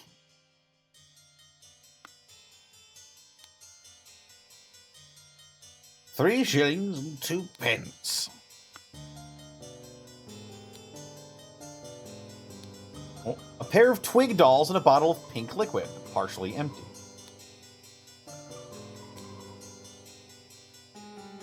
Once your target has ingested the love potion, establish eye contact and hold it for as long as possible. In most cases, the effects will be felt within 2 days, depending on your own appearances. Yeah, I see. A love potion? 4 shillings and a penny.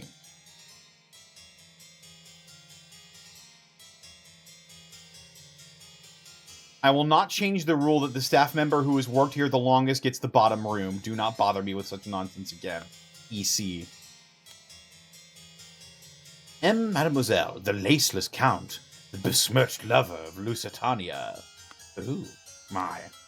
A knife.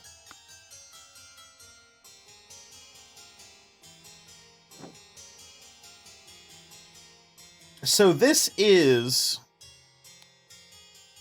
Lucia's room. And this must be Lucia.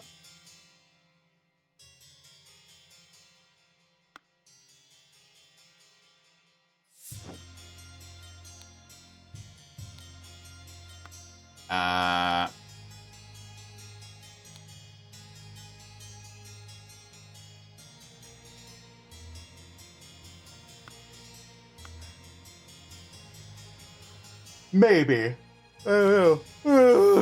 Dr. Abram Anderton, Secret Codes. Such trivial ciphers as reading only the first word of every line are easy to produce on short notice, but extremely unsafe and easy to decode.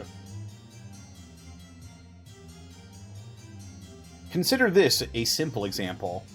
Money, as denominator of value, has evolved and changed a lot. Still in savvy hands, it is a powerful tool.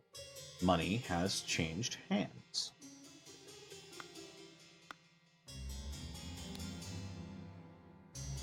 Platonello, Ideal Republic, Visions of a Utopia with Order and Structure. Did Otho write this book?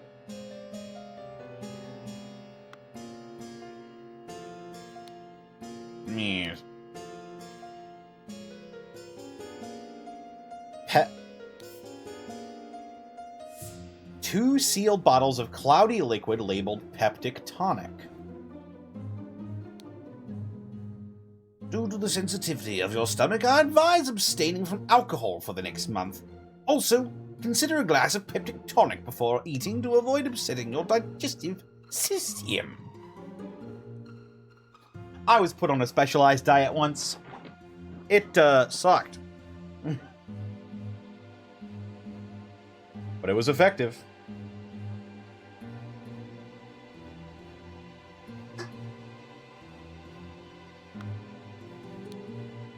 A sealed bottle labeled opium.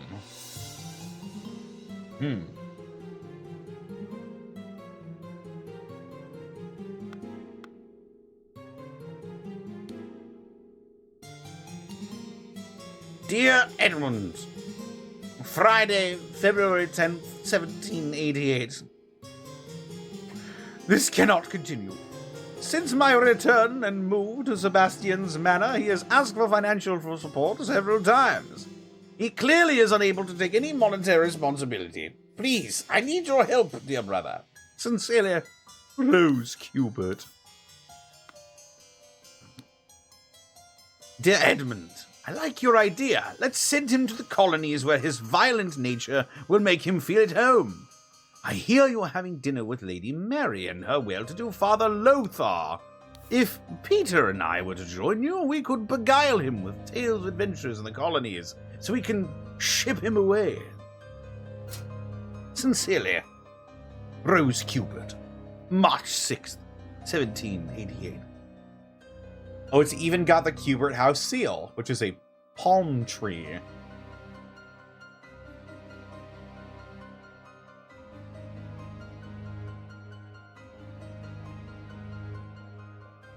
Might the lady have married someone from the colonies? Yeah, probably not. Her name is Cubert.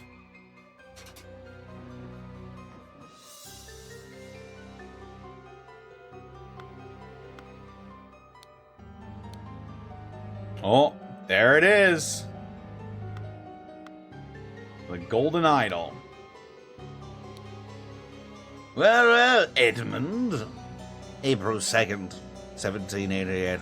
You seem pretty pleased after the old boy passed away and a spot freed up for you in the House of Lords. Take care of those with whom you ally. I have many friends, and I will deal with you swiftly if you dare cross me. Lord George Bridges.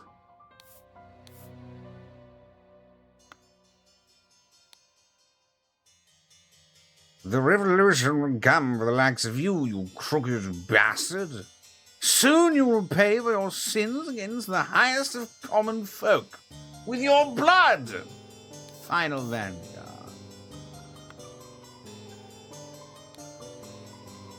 Dear Uncle, February 1st, 1788.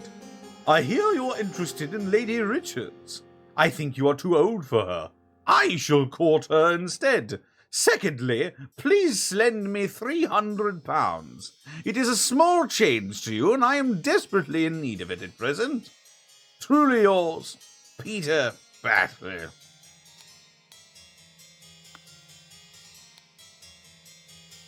Edmund Cloudsley, January 8th, 1788. Once more you have failed to answer our requisition. This is the last warning you will receive. Your transgressions against us demand amends. The only course of action you have is to surrender yourself to our justice.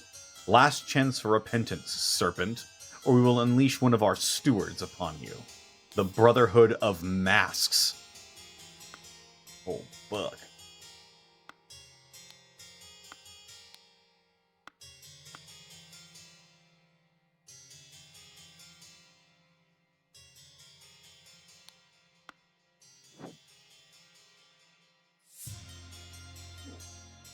Oh, great Scott. Oh,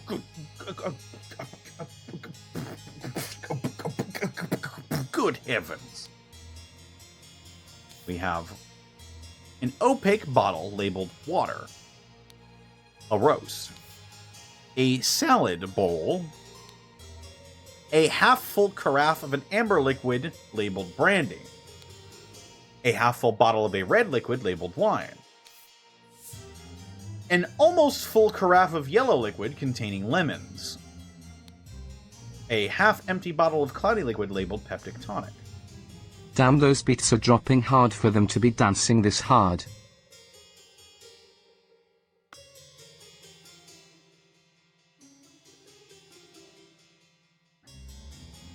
We making it out of the colonies with this pop?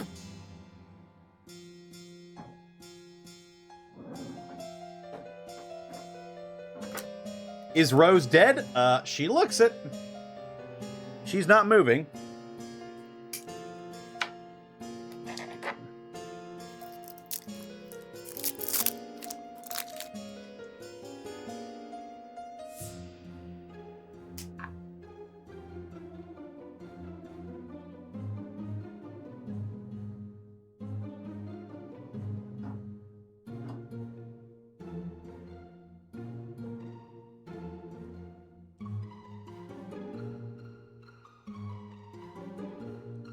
Ahem!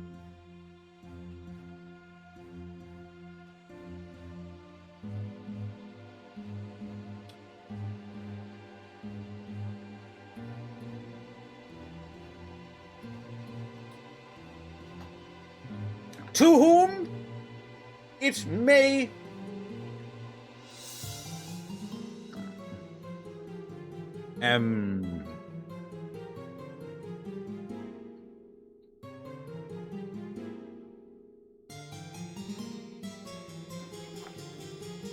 to whom it may concern.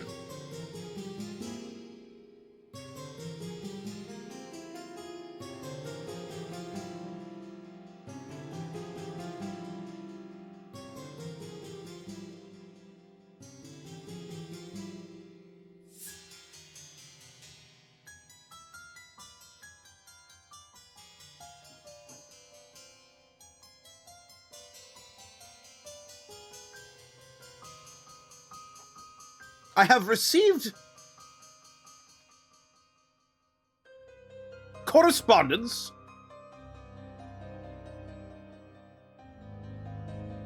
that a lad, that a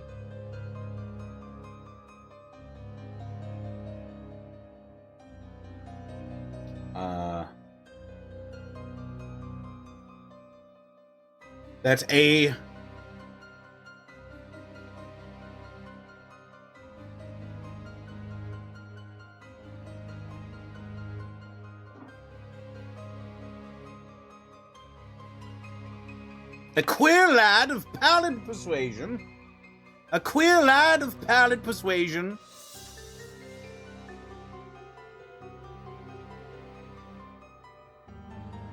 a queer lad of pallid skin,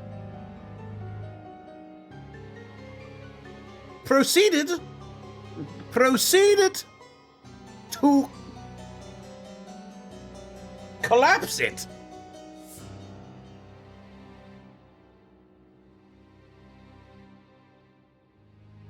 in a lewd manner.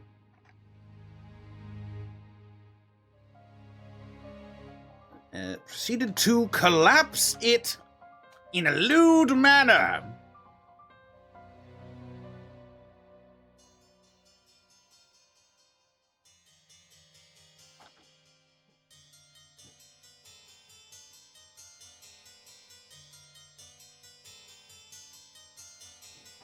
Of pallid complexion. There you go. Pallid complexion. Of pallid complexion.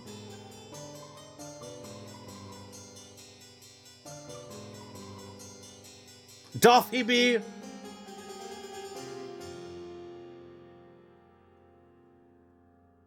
of great repute,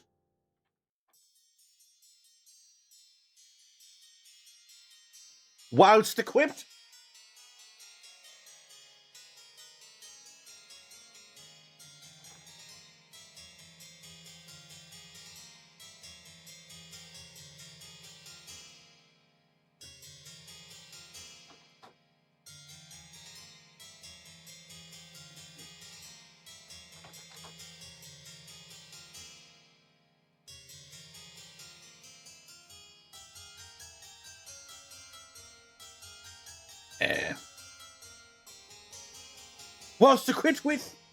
whilst equipped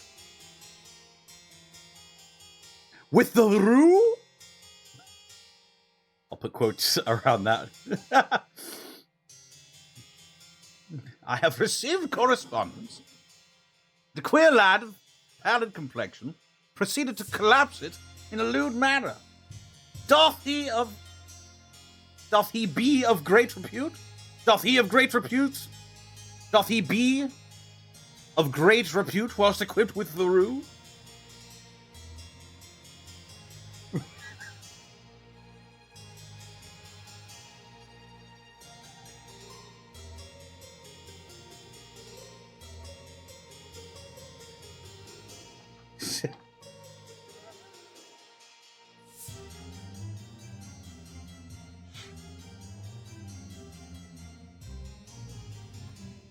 It beggars the mind. It beggars the mind, old chap. You're having too much fun with this. Continue, please, cause so am I. Sincerely, Lord Conronus.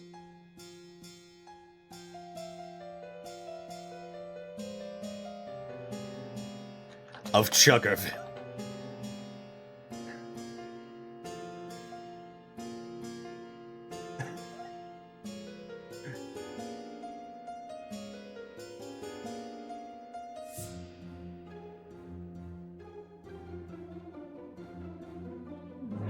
Anyway, I don't know why I did that. I think I went a little nuts there for a second.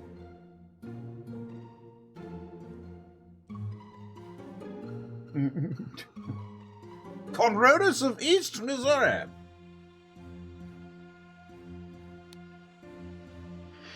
Oh, my lord. This has nothing to do with me.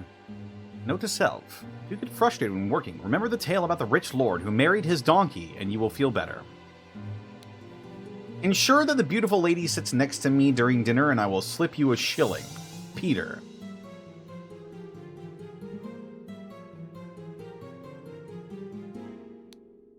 One shilling. Oh, my lord. What in heaven's name? A key? A key? A key?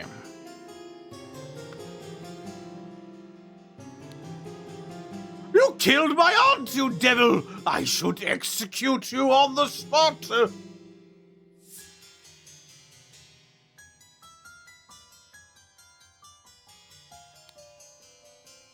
£2, a pack of cards, and a fork. Yes, this is Peter. This is Peter Batley.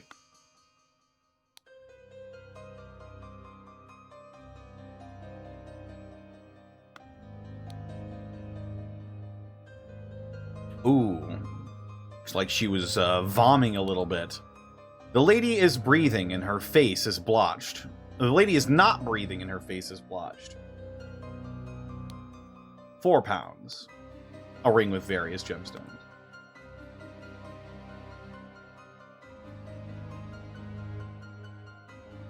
Spectre Fall, thank you for the 100 bits. Hey Connor, is your D&D streams only on Twitch or are they on YouTube? I didn't even know you were running one on your channel, and I wanted to check out the old episodes. Yeah, if you go to youtube.com/devilsanddicerolls, all of my TTRPG content will be there for the foreseeable future.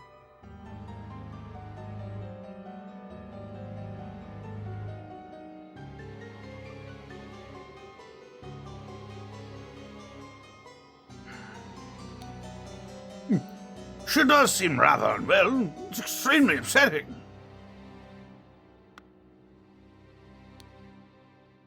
It's poison. Nobody touch a thing and nobody move. I'll send for a doctor right away. Bop, bop, bop, bop, bop, bop, bop, bop.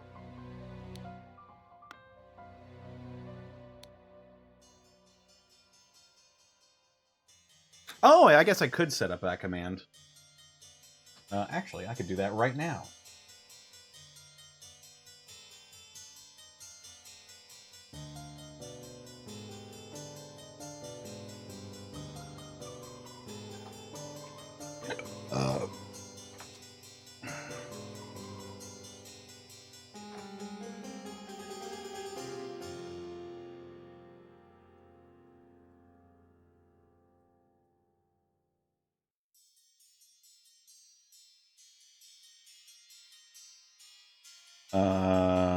Text.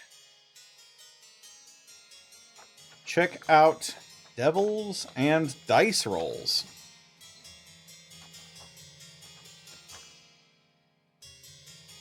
On YouTube,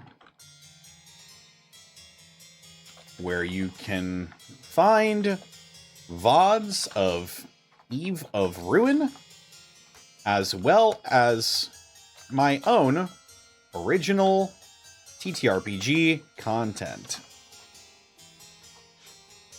And then I will add a link.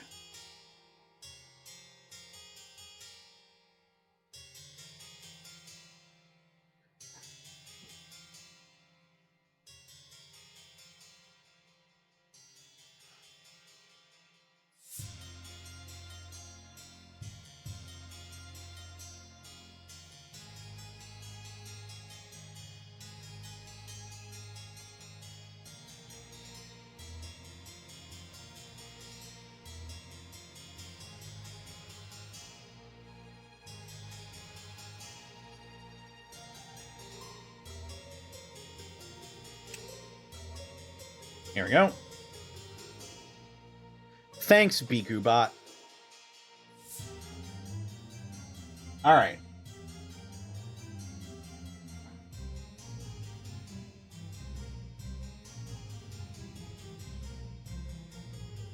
BikuBot, you're so clever. This is horrible. I say,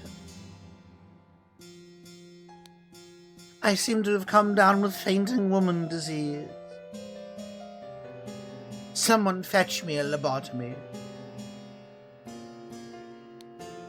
A salad, untouched. A full glass of cloudy liquid, untouched. A partially empty glass of clear liquid.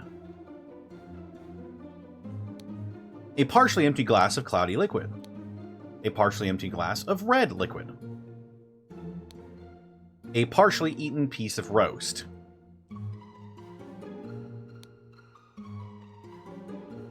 Red liquid. Partially eaten salad.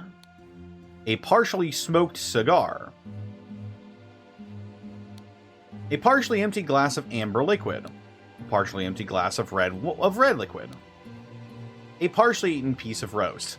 I'm going to go on a limb and assume that this is Peter's table. A partially eaten salad. A partially empty glass of yellow liquid. This strikes me as Little Pip's table. This might be Rose's table.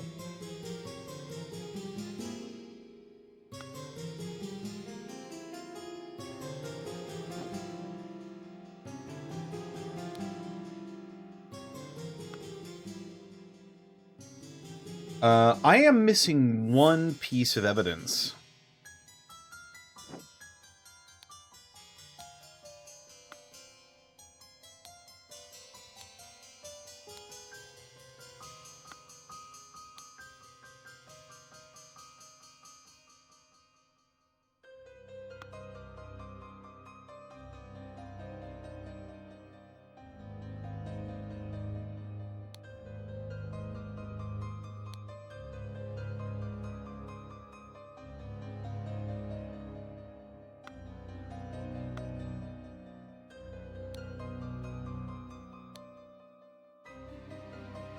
So who smoked cigars at this table?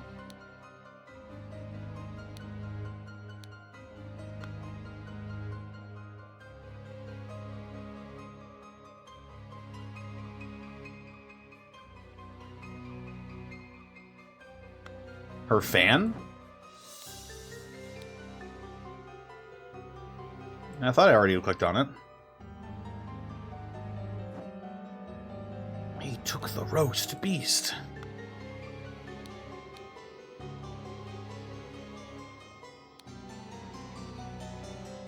Opium. This is the Cloudsley house. Yes? Or am I getting that wrong? Oh! Loaves of bread, some lemons, a sack of flour, a pair of opaque bottles labeled water, cut vegetables, a big piece of meat, and a basket of potatoes. Well, that wasn't enough to do it. What the Sigma?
Well, we're only missing the one thing. I guess I could go and try and fill this out.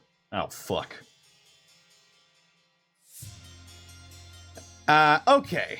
I'm going to assume that this piece of dinner is Little Pip.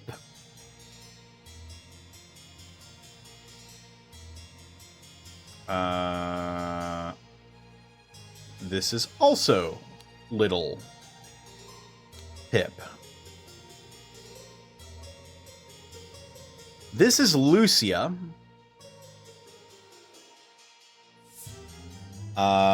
This is Ada.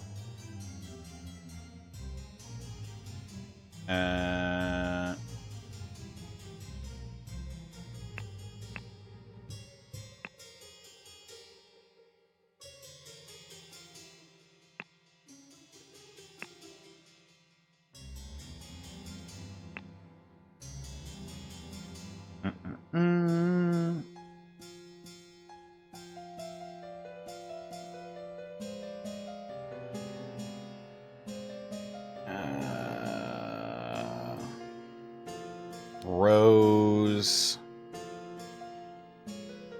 Edmund, Peter,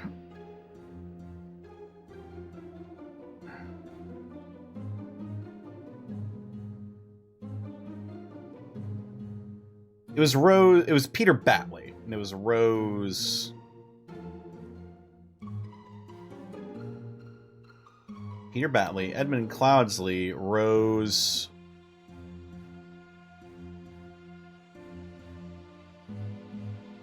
It wasn't Baker. It was... I forgot. Cubert! You are correct. Is that what we're missing?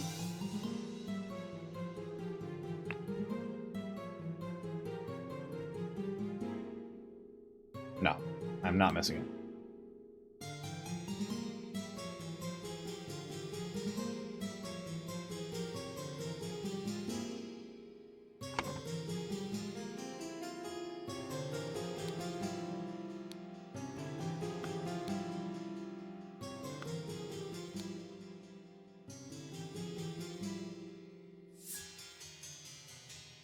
Mrs. Baker, starting date, housemaid. Yearly wage, £9. Alexa, how much is a pound in US dollars? The current exchange rate for £1 sterling to the US dollar is $1.24. The pound has been relatively stable against the dollar recently, although it has fluctuated more widely against other major currencies such as the euro. Historic exchange rates for the pound against the dollar are available in the past exchange rate section.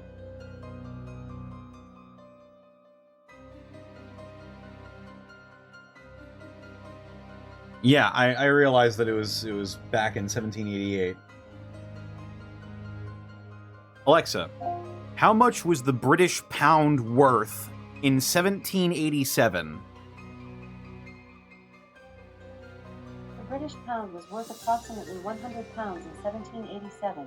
To put this into perspective, £100 in 1787 has the same purchasing power as about £19,682.45 today, indicating a significant increase in the value of the pound over the past 237 years.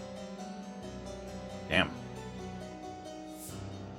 She was getting paid like $1,000 a year?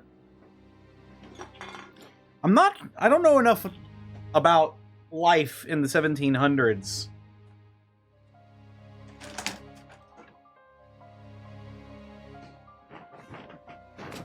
To determine whether that's a living wage or not. Also, her name was Baker. I'm assuming that is Ada Baker, since she's only been working here for a year.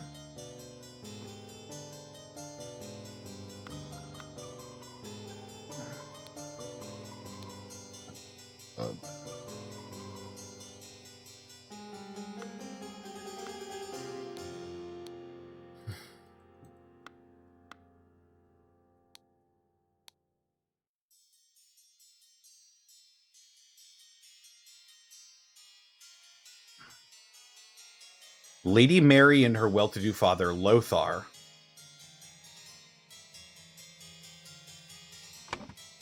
I'm guessing you are Mary, then. And you must be Lothar.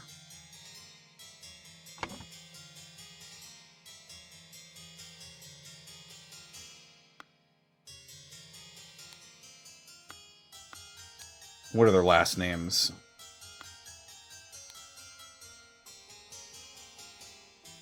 Richards.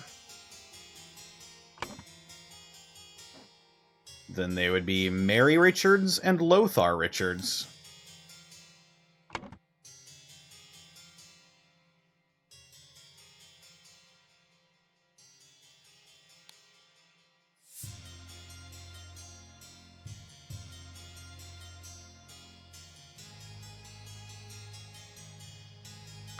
George Bridges.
Young Miss Richards did not appear to enjoy meat, therefore prepare some alternative side dish.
This man's got a key for a lot of things.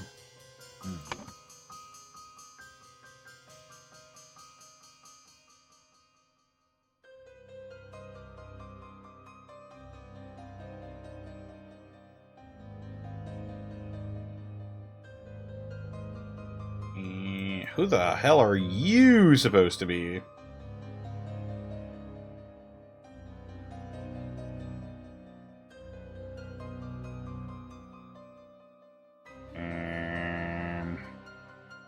Is this...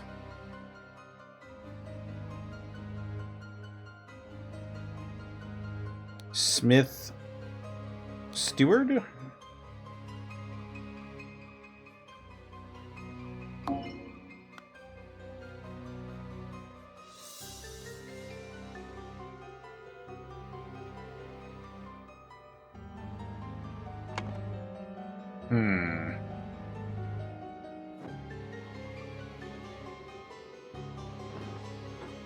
I thought he was David Gorin? He doesn't look anything like David Gorin.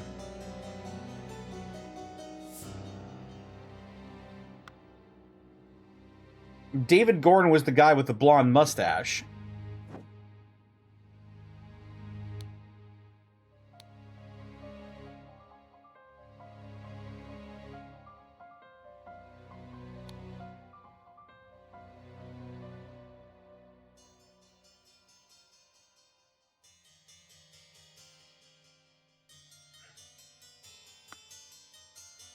So he got a love potion. I'm assuming this then is Peter's room.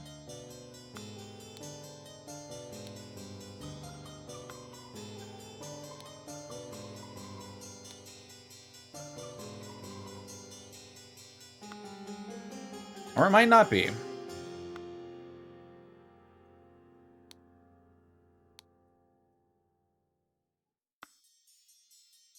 Remember to take the fourth one from every row.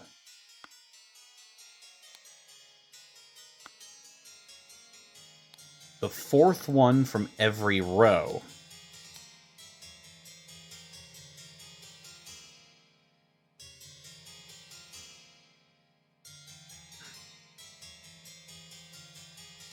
The fourth one of every row.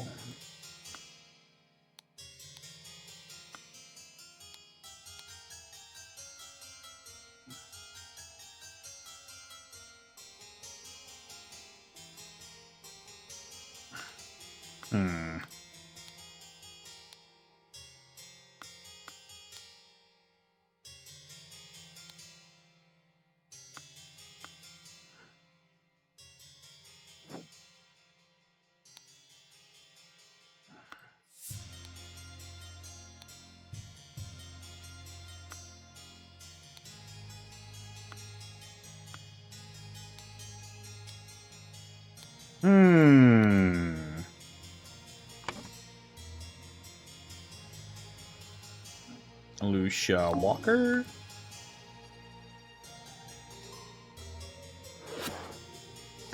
Is that the one I'm lacking? Oh yeah, this is supposed to be who's staying in every room.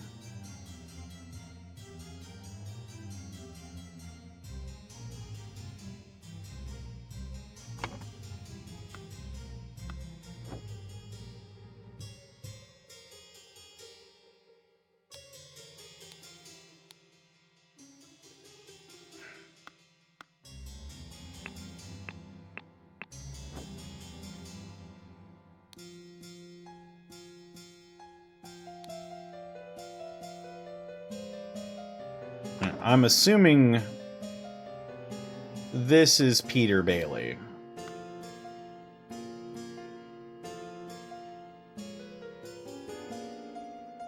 Or Peter Batley. Actually, this dude has... Oh, what? Hang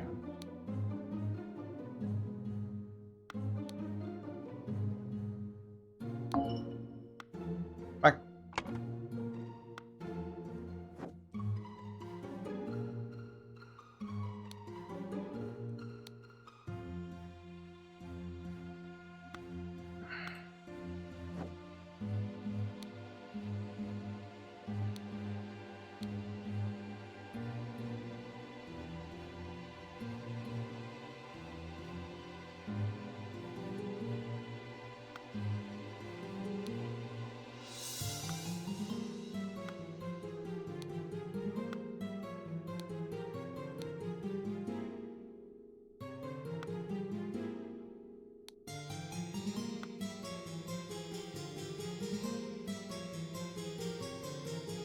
Oh, wait, what is this?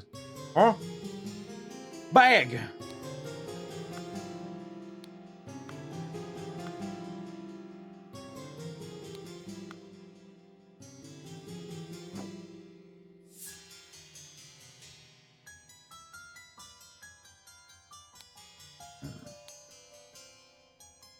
So the senior-most staff member is on the bottom floor.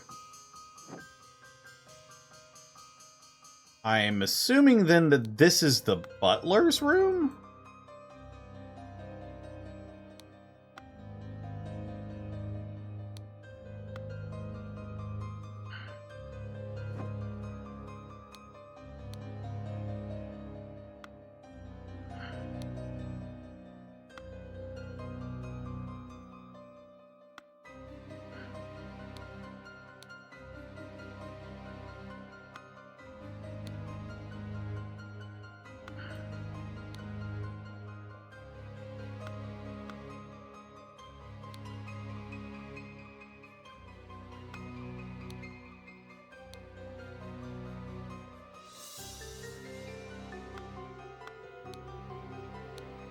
Remember to take the fourth one from every row.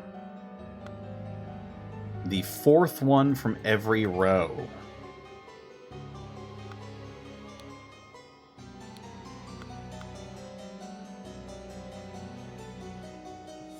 the fourth word from every row? That's probably a code in and of itself, but for what?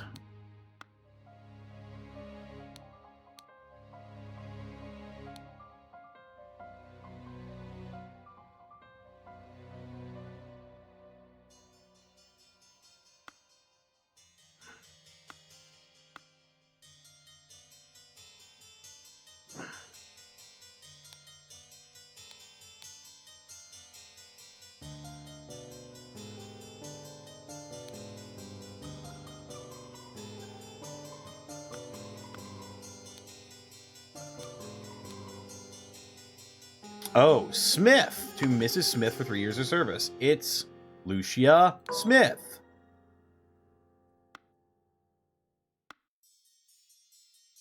And are you Stewart Walker?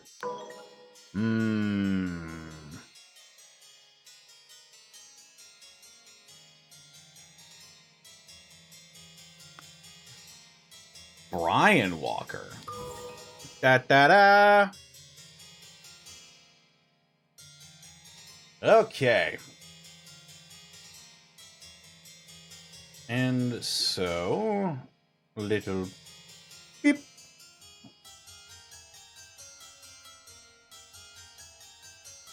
I'm going to assume that this is Lothar Richard's table.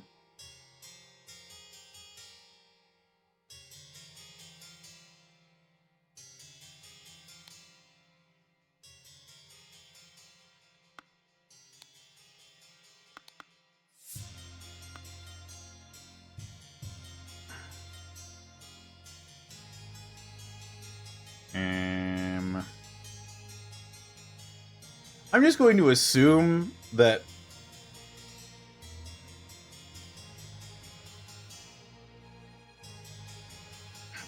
actually, that might not be a safe assumption to make. So we've got all the names now.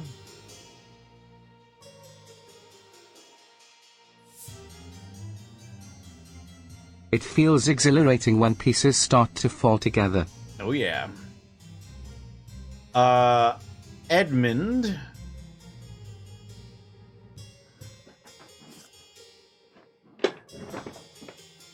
So Brian did in fact seat Peter next to Mary, because he has a shilling in his hand.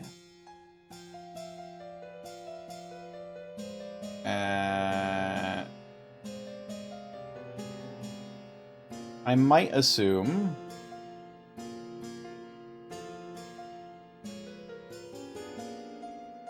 he's got wine and brandy. This might be Lothar.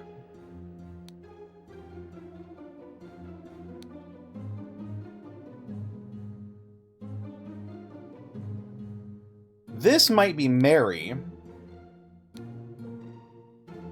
She might partake in cigars or something? I'm not sure. Or maybe Lothar just likes to reach across the table for his cigars. No. No. Hang on. Okay, let's... Oh, wait a minute. Hang on. Hang on. The doctor's note said no alcohol for the next month. What's the date on this? There is no date. So this must be Edmund Cloudsley's seat.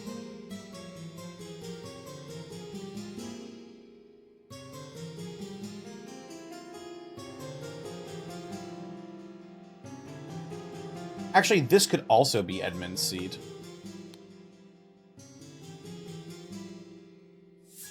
It would make sense for this to be Little Pip, then.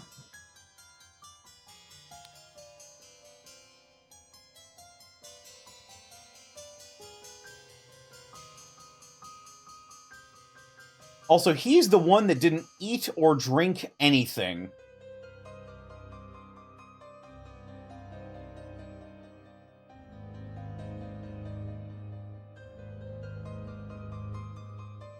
Everything was completely untouched on his end of the table.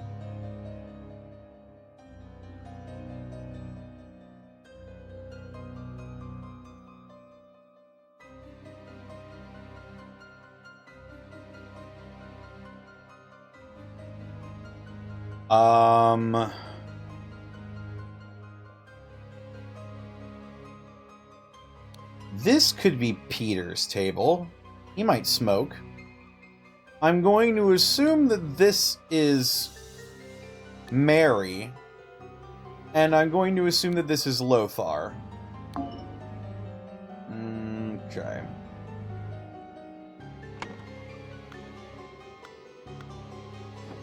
Let's see where I went wrong.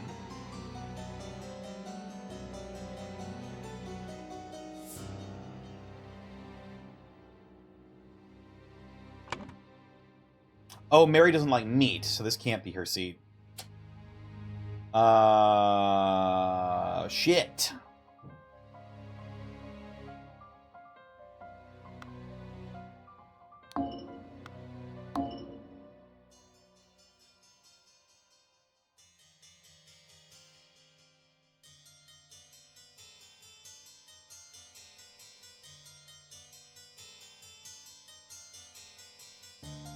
Little Pip still sounds like a servant boy. Oh, right, because Rose isn't on the table. Hang on.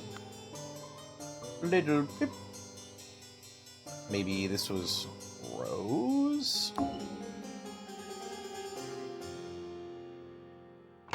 Okay. So the people that were at the party are Peter, Rose, Lothar, Edmund, and Mary.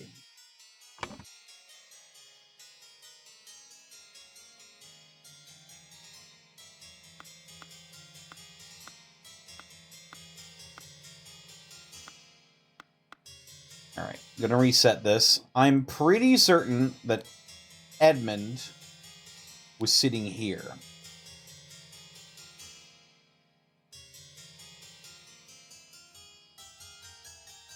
This could be Mary.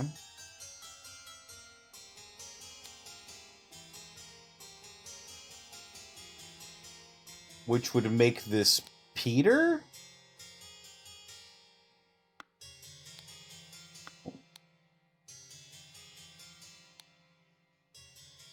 Then this would be Lothar.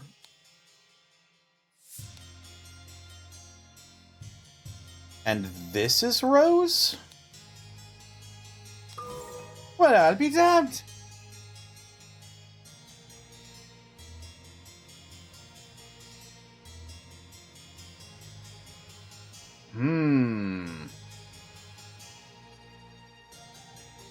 The only two people that had the boar were Rose and Peter. Edmund didn't eat anything. He didn't eat or drink anything.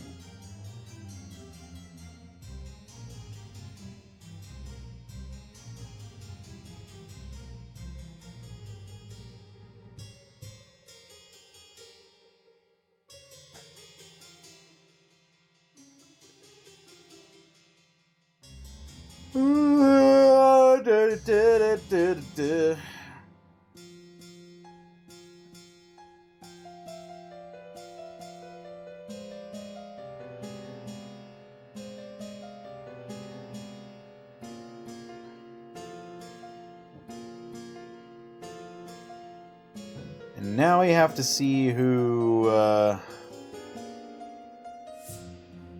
This is the makeup of the house.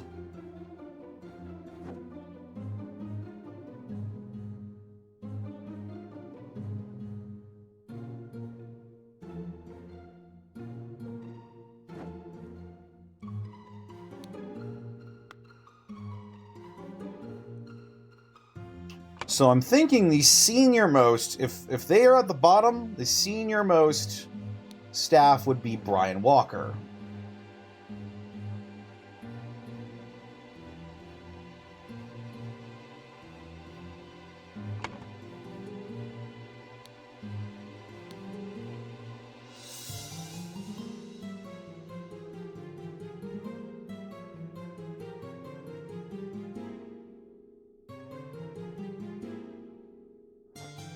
It's a difficult conversation to be had. I will strengthen my will and talk to Master about it tomorrow. Lucia reads scandalous books.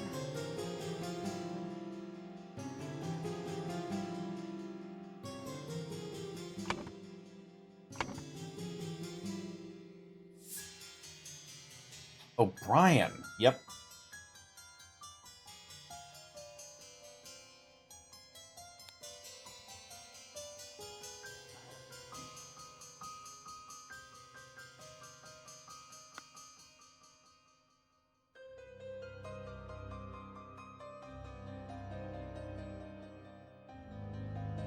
Okay.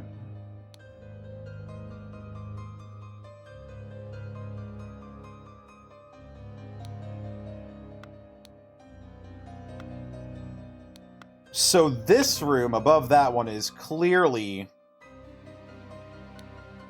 David Gorin.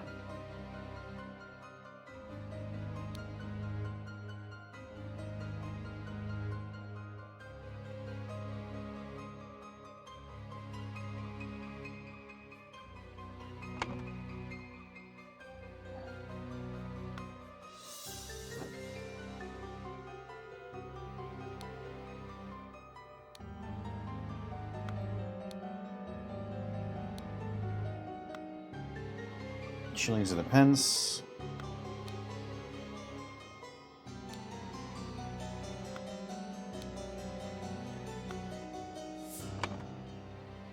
And this room belongs to Lucia Smith. I suppose that would make this one Ada's room, if I had to hazard a guess. Edmund Cloudsley. Ugh.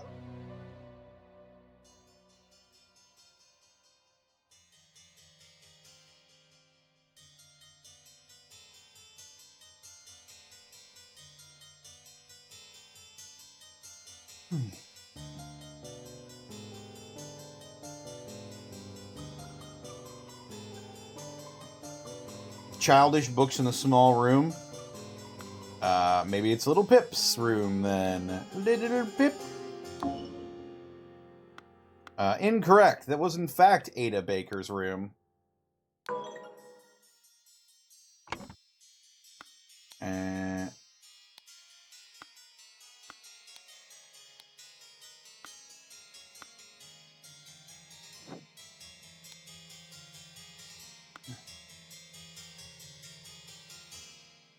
The one above the kitchen. Is this supposed to be a room? I thought this was like an attic.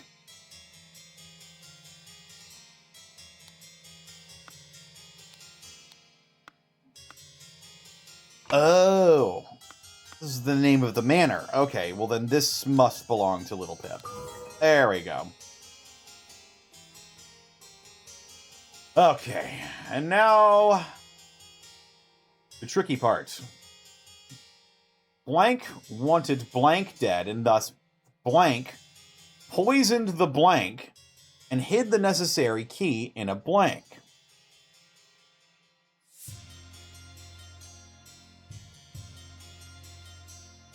At the dinner party,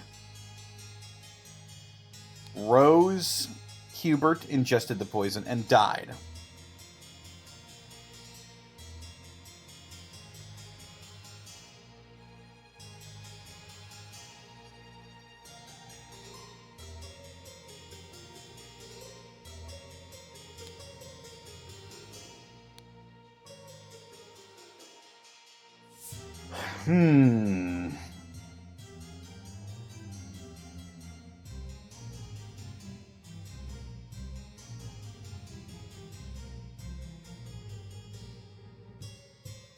I wonder if Peter and Rose's positions were supposed to be switched. Both Rose and Edmund had the tonic. Only Rose drank the tonic. Edmund did not touch any of his food or drink.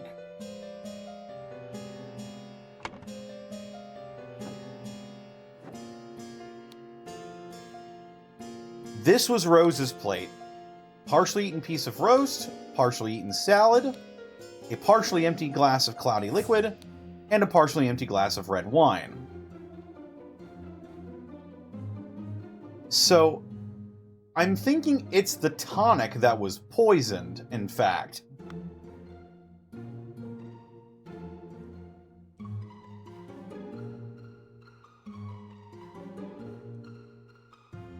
Or the seats got swapped and the wrong person drank the item. That's what I think happened. I think Peter paid Brian to swap seats with Rose.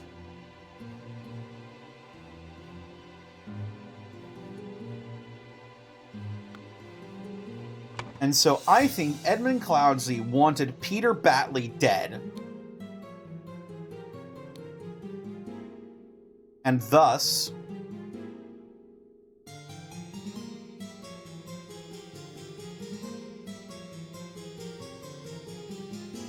Oh, no. No. Hang on. I got it the wrong way around.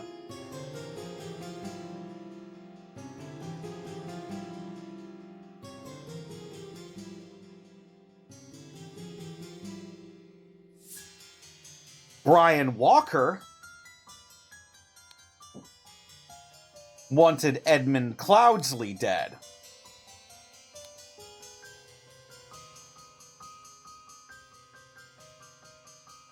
And thus,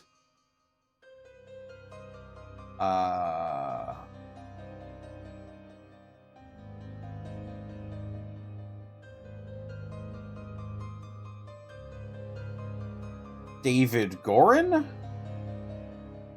poisoned the tonic and hid the necessary key in a bag.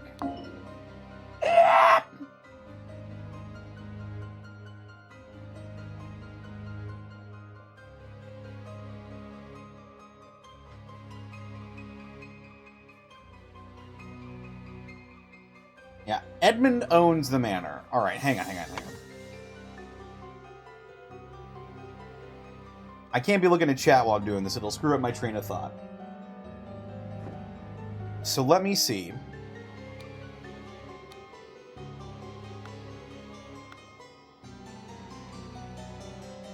This is Ada's room.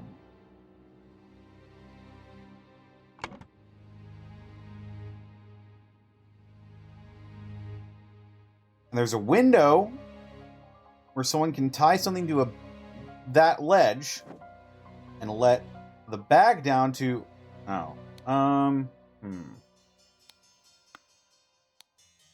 These are clearly like lockpicks, right? Why does Little Pip also have lockpicks? And this thing.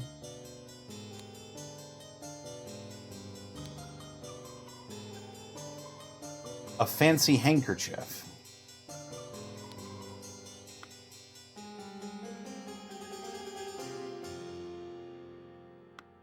Ah, he's a little thief. I see.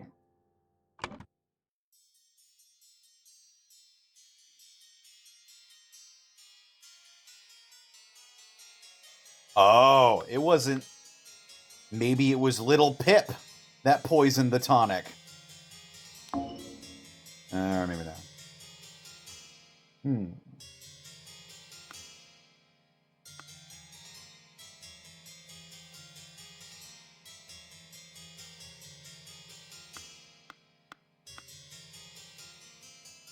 Remember who threatened Edmund?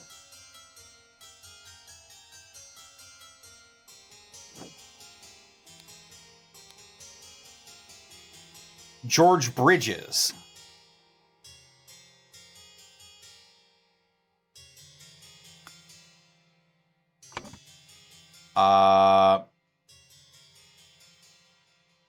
George Bridges wanted Edmund Cloudsley dead, and thus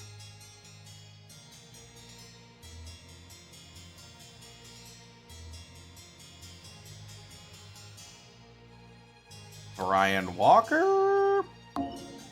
No.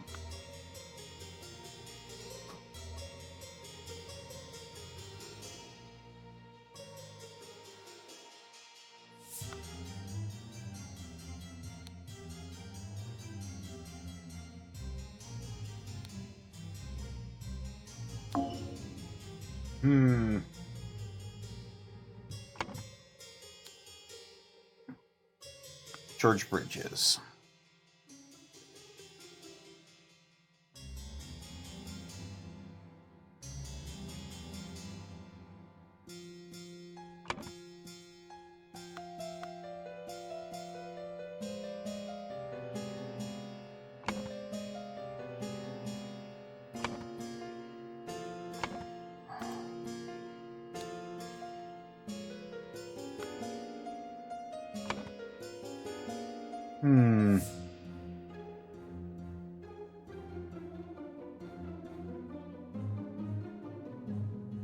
See you later, Blue Fire.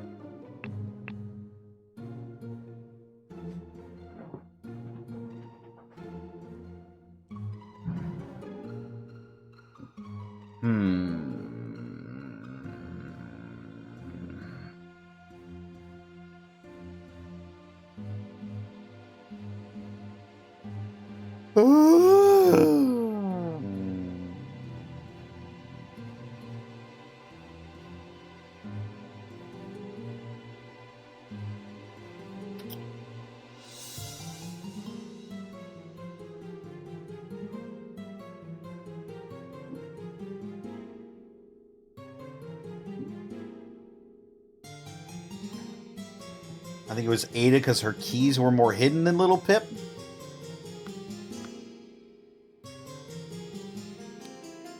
Ada Baker.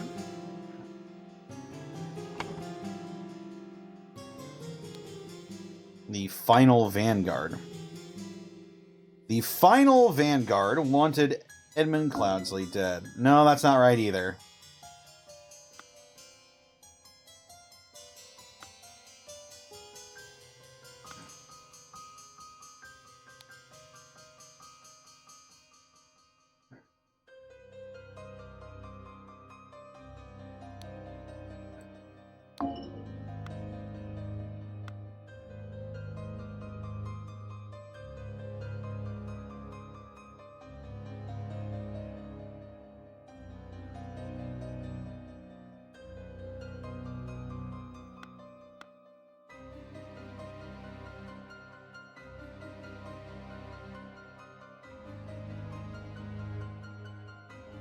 What was the name of the stewards?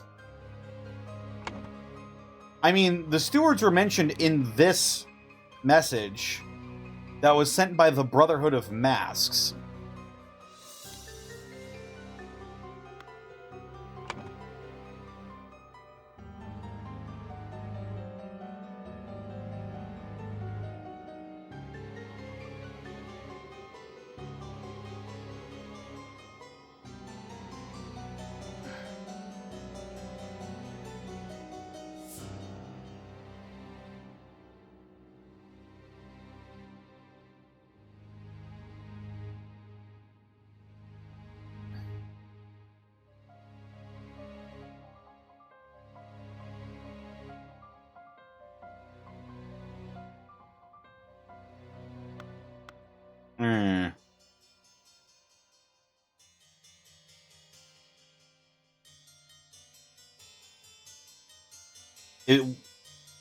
Wait, is this not... Hang on. This is Little Pip's room.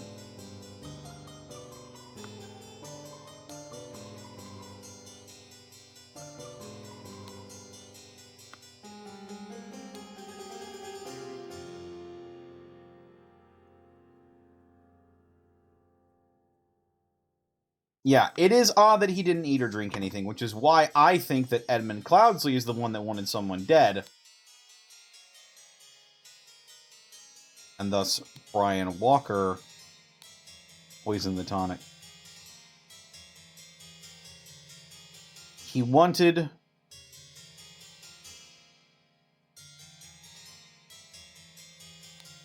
Lothar Richards? No. That doesn't make sense.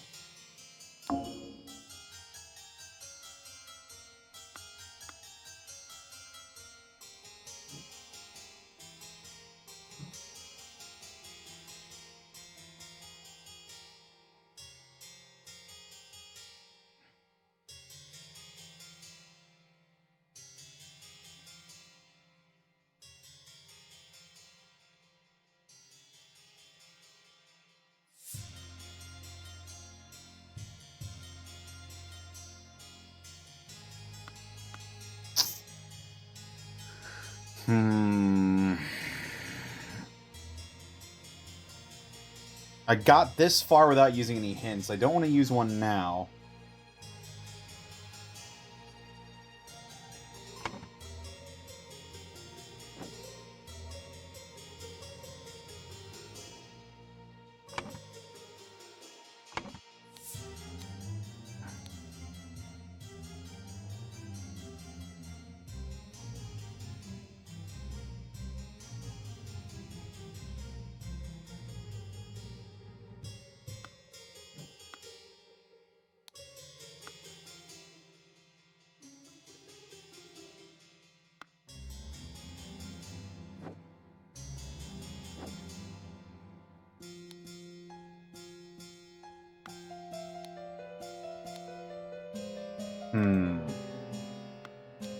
Who had access to the tonic?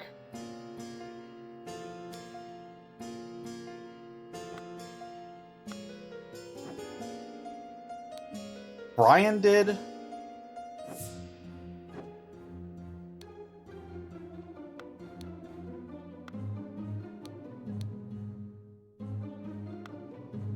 It was just Brian.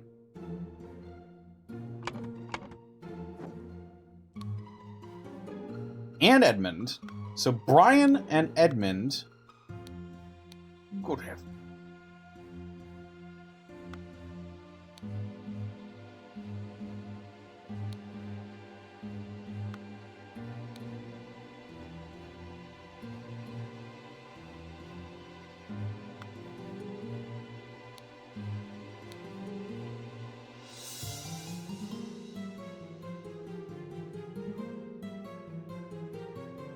There are lockpicks on the premises, that is true. But Edmund and Brian had direct access to the tonic.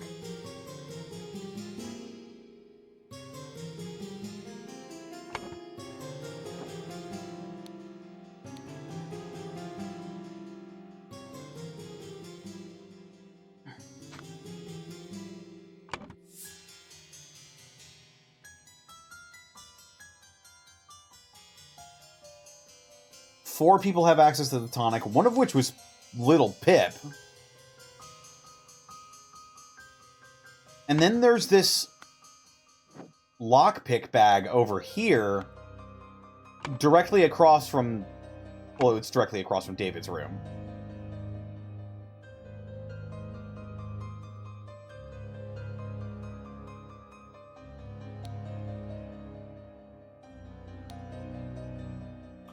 David also has a set of lockpicks.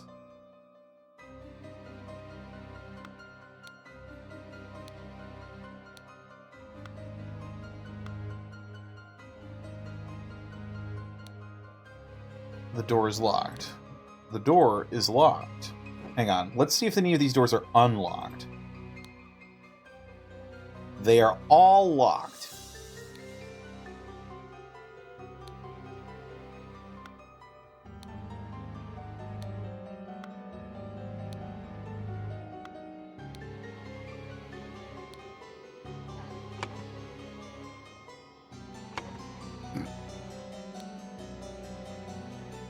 So Lucia has a love potion.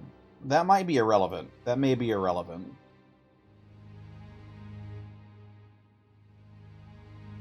We still don't know what that fourth one from every row thing is. If the syringe had poison in it, someone tall would have had to have done it to be able to get it into the statue. Tall or agile. Who's the tallest one in here? That's probably Brian, but that's just because his head is long.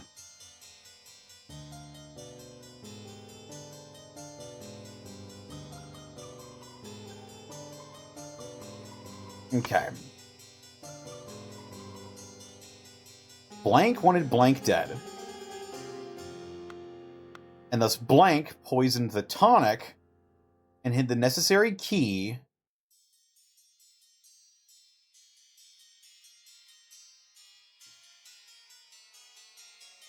in a bag.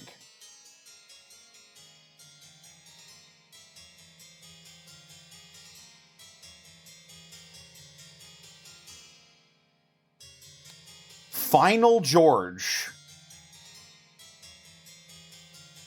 wanted Monkey Man Darkhand dead.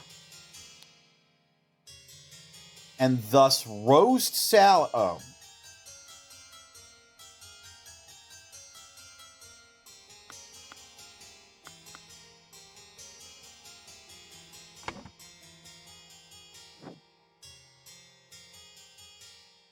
Yeah, no, there's a book about code breaking.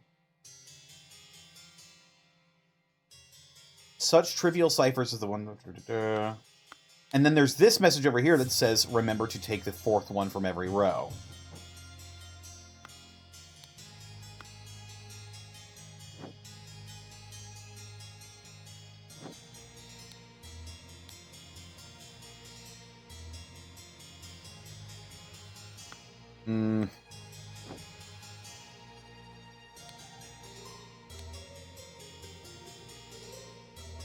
Oh, this might be it. Hang on.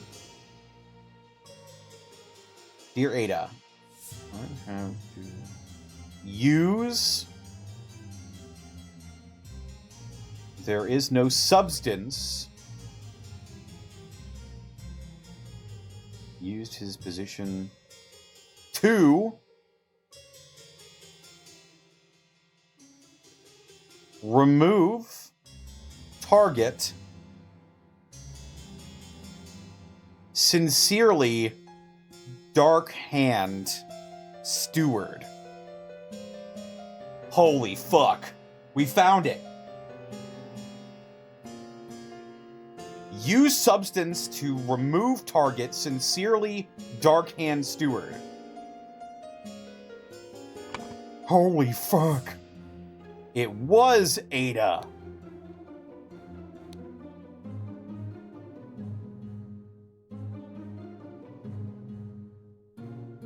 So, Dark Hand Steward. Vindication. Dark Hand Steward wanted Edmund Cloudsley dead, and thus Ada Baker poisoned the tonic. Bada bing! Oh my god! Cyrus Einsla with the vindication. Woo! No hints accessed. Way to fucking go.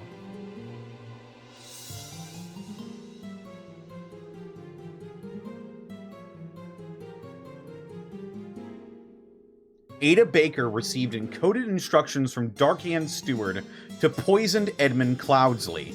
She used her ability to freely move throughout the rooms while cleaning and made a copy of the key to the medicine cabinet. She used a syringe to poison a sealed peptic tonic bottle. However, during the party, Rose asked for tonic and drank it first, then died from the poison.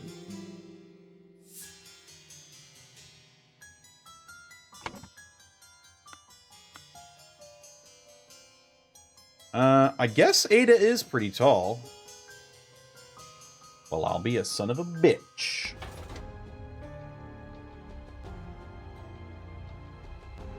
Yeah, unexpected error occurred. Someone else asked for the tonic and drank it before Edmund did.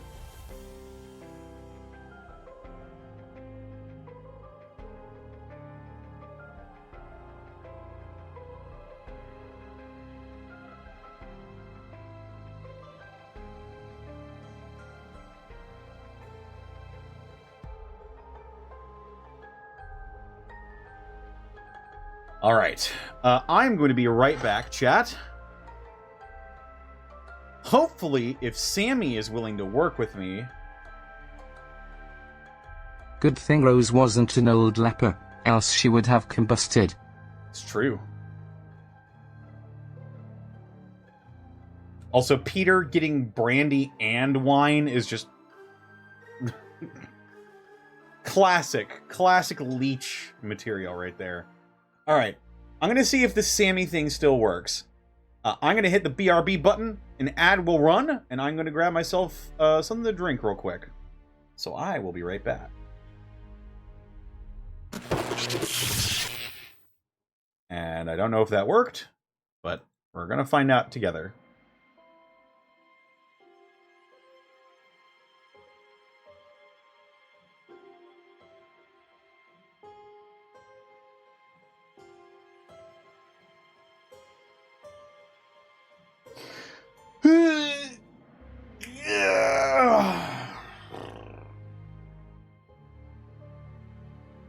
I don't think the ad ran, so that's something I'm gonna have to fuck with in the background. Oh! Chat, you ever bruise your ankle?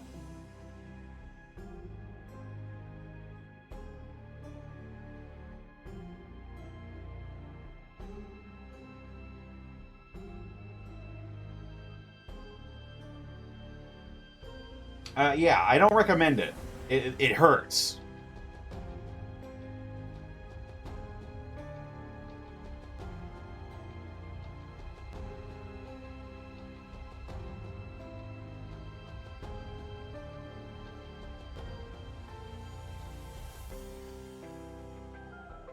I've fractured mine, so I understand the pain. Yeah, I've had, like, leg issues my entire life, basically. Nothing debilitating, but just, like, several unrelated things throughout the years have targeted my feet.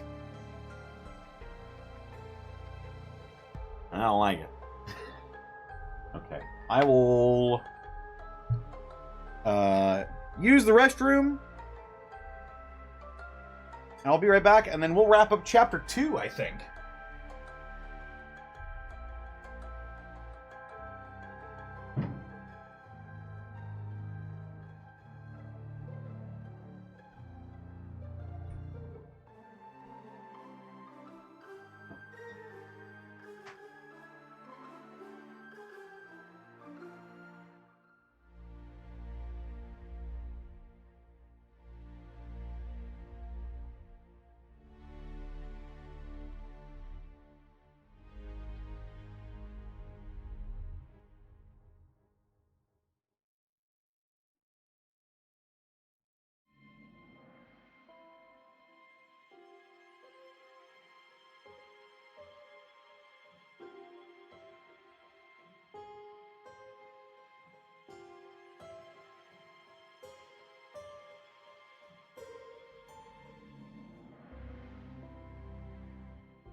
What's the name of that Bruce Willis movie where he goes into space?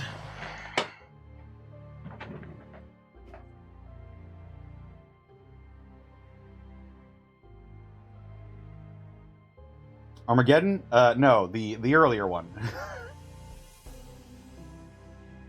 Actually, that might be Armageddon. No, Armageddon was more recent. Eh.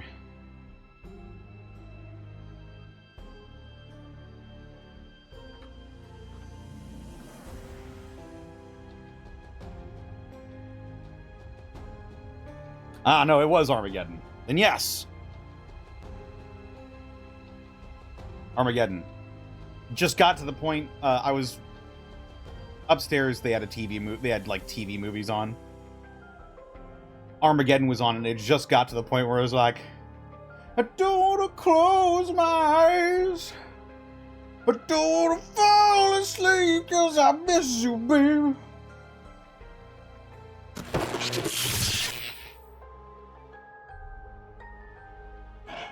Huh?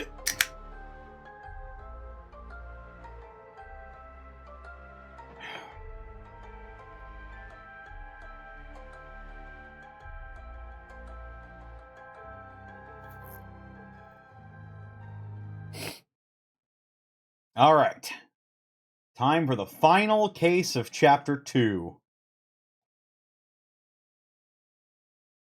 The explosive events in the forest cabin. Hans. Burkham Workhouse. Ooh, boy. Henchman for hire in Timberbrook region. Billy Cracker.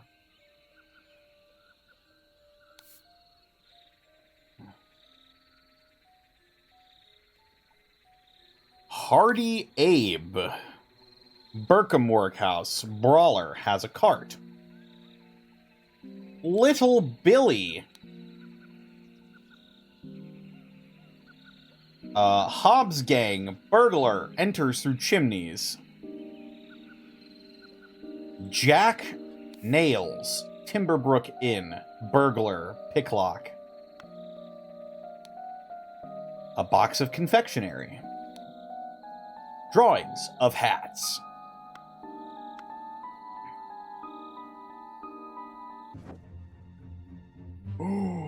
What the deuce? What the scallop?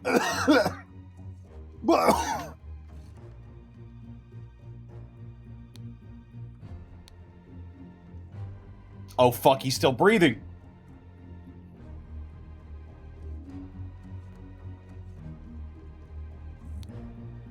The man is breathing but appears to have lost consciousness. Well, that's our boy, David Gorin. He has a pistol, a loaded pistol, a key, 5 shillings and 3 pence. I do not care what means you use to acquire what I need, but remember to be discreet as always. Note that I do not want it too decayed. The more recently it has died, the better.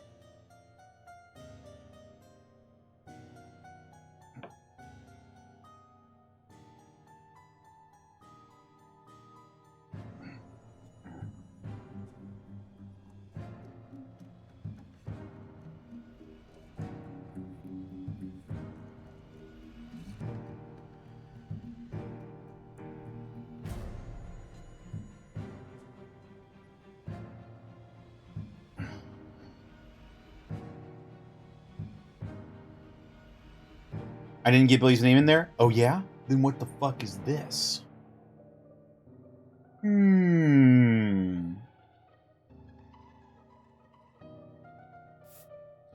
My big dumb wings were blocking the answer.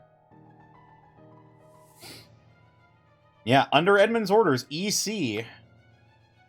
I mean, we do know that Sir Gorin does work for Edmund. One of the old workhouse geezers croaked yesterday. I will arrange for a cart to move the corpse if you send me directions. And be quick before they bury him. I do not want to dig up that stiff. A scarecrow in a wooden coffin.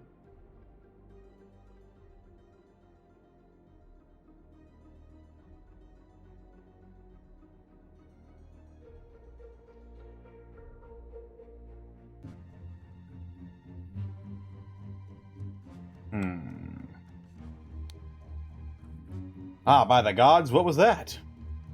It's our good friend Lucia. Gentleman robber strikes Westbrook. The infamous gentleman robber, Walter Keene, with a number of unnamed associates, held up a coach on the Southern Road leading out of Westbrook. The scoundrel robbed the passengers of all their valuables, kissed a young lady, and then left. This is already the 5th robbery by the infamous gentleman who, as is his custom, appeared wearing an impeccable suit and a new hat in the latest city style. With reward for catching Walter Keene has been increased to £100.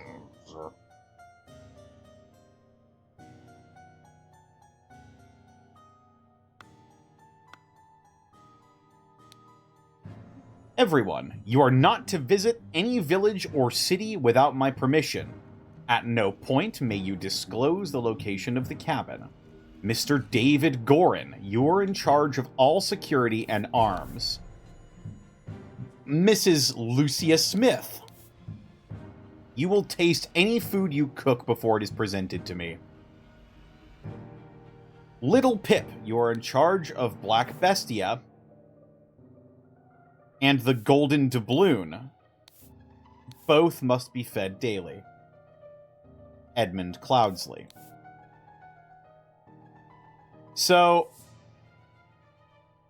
I guess these guys are on Edmund's secret payroll?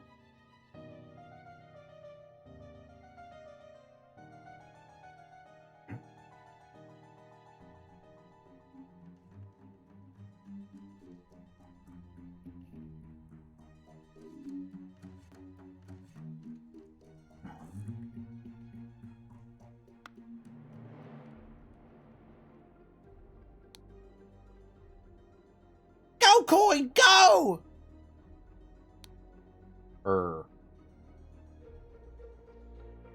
We got any dog experts in chat? Can tell us what kind of dog this might be?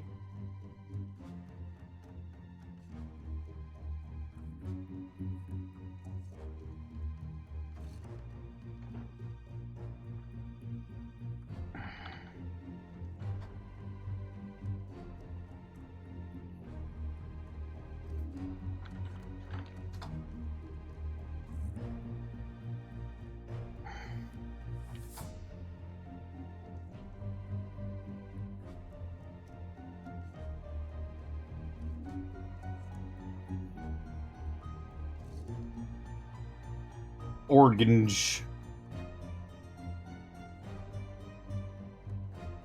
It's got orange hair.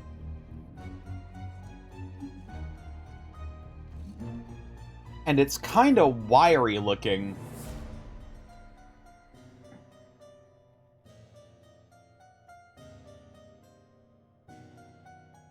Oh, maybe he's a Cairn Terrier.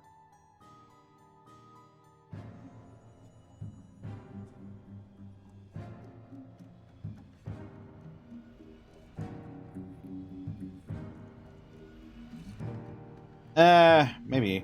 I'm not sure if this is a small one.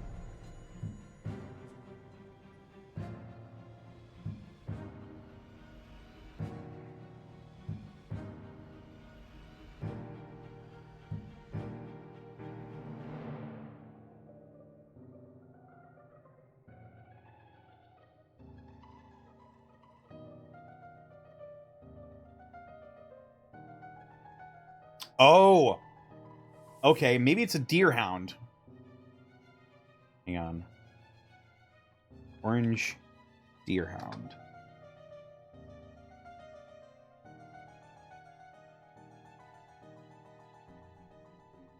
Well, they don't really come in orange, though. Maybe. Maybe it's just like an exaggerated orange.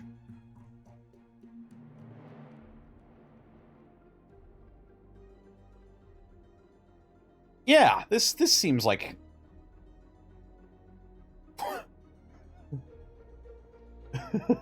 GTG Maximo, thank you for the 5 gifted subs. He's wearing loafers. Yeah, I think this makes sense. They're mostly gray, but there are some that are like tawny.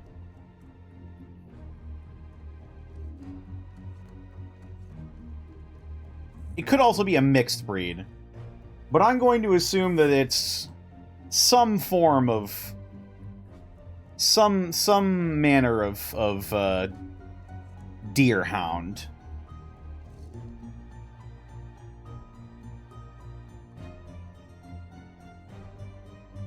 Oh, but the ears don't look right. I'm not terribly worried about it. Maybe I'll write a message to the devs. What sort of dog is Coin?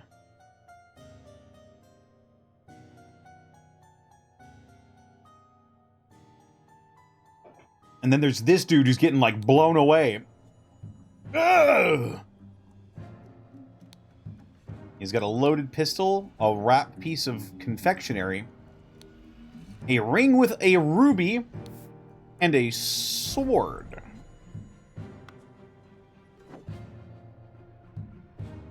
What?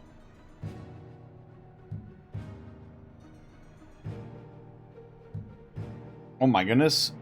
Something happened here.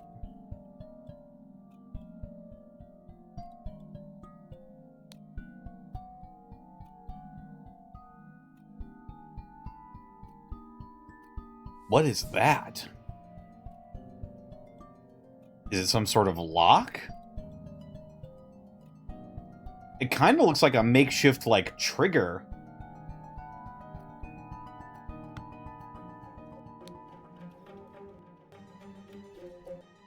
Oh, it was a bolt. Or, like, a bar, I guess. Is bolt the technical term? Or is it bar? Or are they different?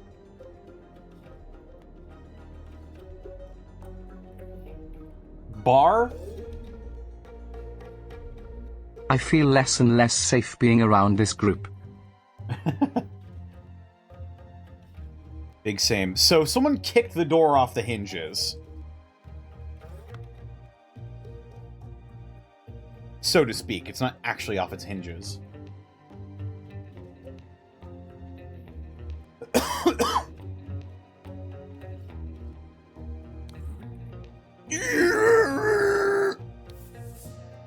A club. A shard of a vase. 2 nails tattooed on the back of the hand. Ugh! I finally have the location of my target. Meet us November 10th, Friday in the Timberbrook Inn and bring all of your tools. You get your share as we agreed. WK. I can't believe Andrew is behind all of this.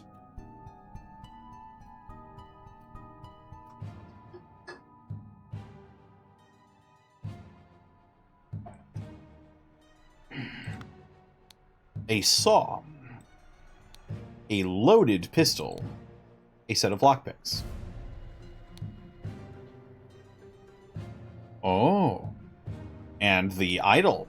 A small weight is tied to a pull-down lever at the back of the idol. A pull-down lever. A small weight. Was it meant to keep it down? A rotten apple and a green apple. It looks like a bell pepper, doesn't it?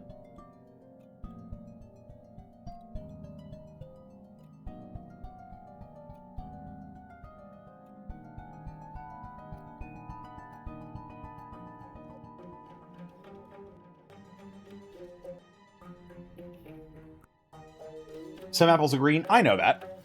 They're like Granny Smiths and like other sort of... Baking apples are green, right? Like pie apples?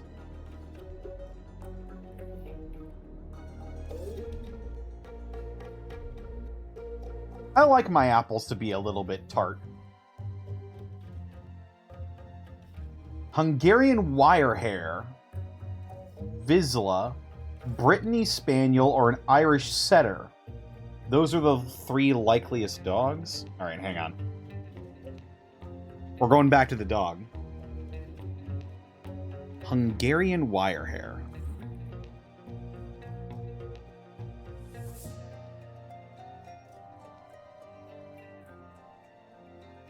The color is right, but the ears are wrong. Maybe they're just back because it's running? I'd probably accept that. Let's see. Brittany Spaniel.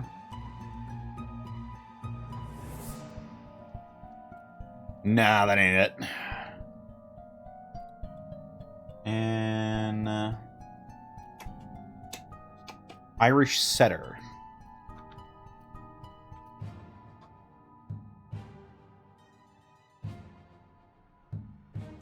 Oh, with pretty dogs. That's a gorgeous shade of red. Look at that. I don't think that's it. But, like, look at the coat on this thing.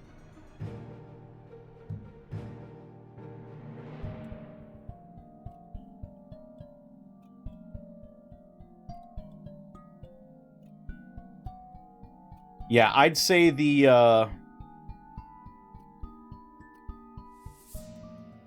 this is definitely the closest. I think we can call it. I think Coin is, in fact, a Wirehair Vizsla.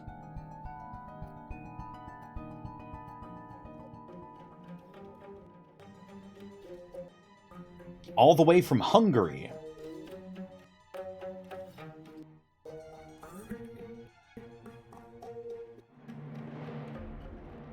Alright, let's see.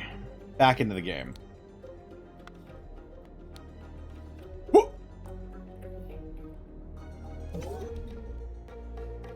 Immortals Blade, thank you for the 57 months.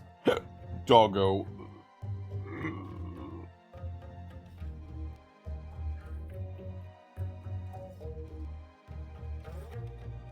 Definitely a Vizsla with cropped ears. Maybe its ears are just back because it's running. That could also be...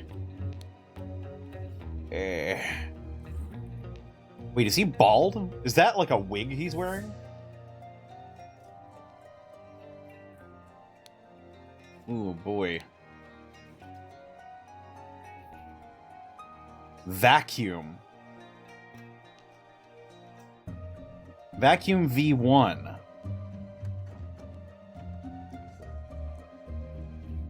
This simply did not work. After I aimed at the sealed vessel and activated the idol, both air and vessel disappeared.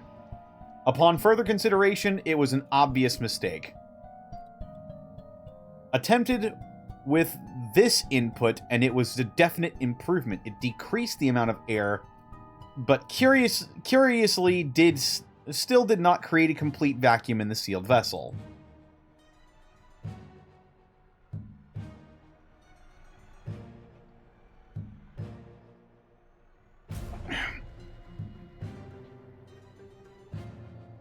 Wouldn't you still need a way to stop air from getting back in? Or, I don't know. I'm not smart enough for this.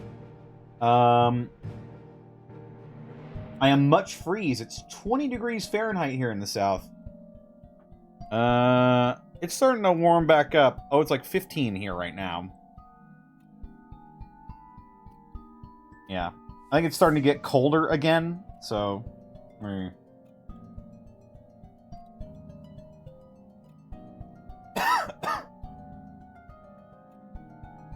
I think they're back because it's charging. The animated sprite's ears move up and down.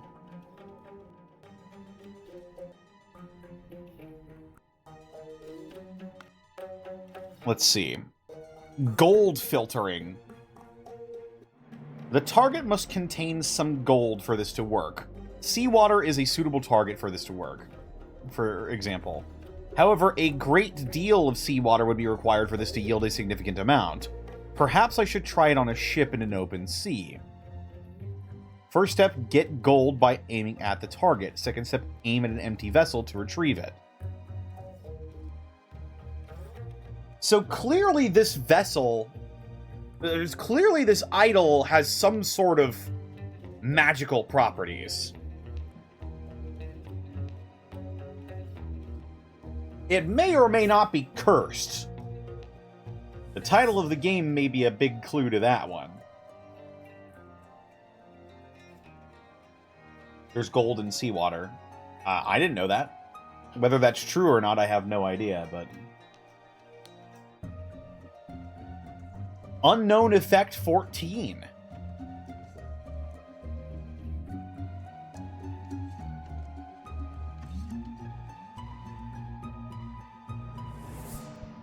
Its curse is that everyone remotely involved with it dies? Yeah, except for Edmund, apparently.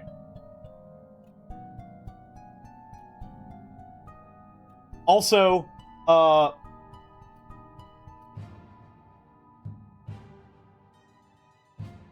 this is reminding me a lot of the Chizou mythos. If anyone's familiar with that, it's relatively obscure, I would say. But there is also a cursed idol in that game. It is also a point-and-click adventure game. Chizou is in Metroid? No, it's different. It's just CHZO. Isn't that Yahtzee's game? It is. That is correct. I think he made it in Adventure Game Studio, and he did a really good job with it, I think.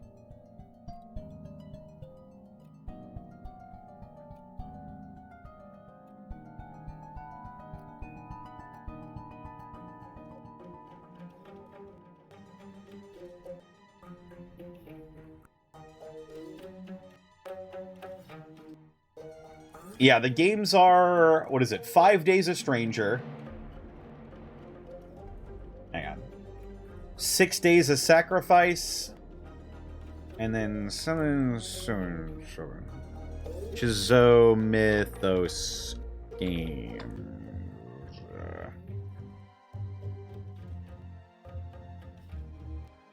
Also, the final game has like a huge downer ending. Not really a downer, it's sort of like a what the fuck ending. Yes, the games are 5 Days a Stranger, Trilby's Notes, 7 Days a Skeptic, and 6 Days a Sacrifice.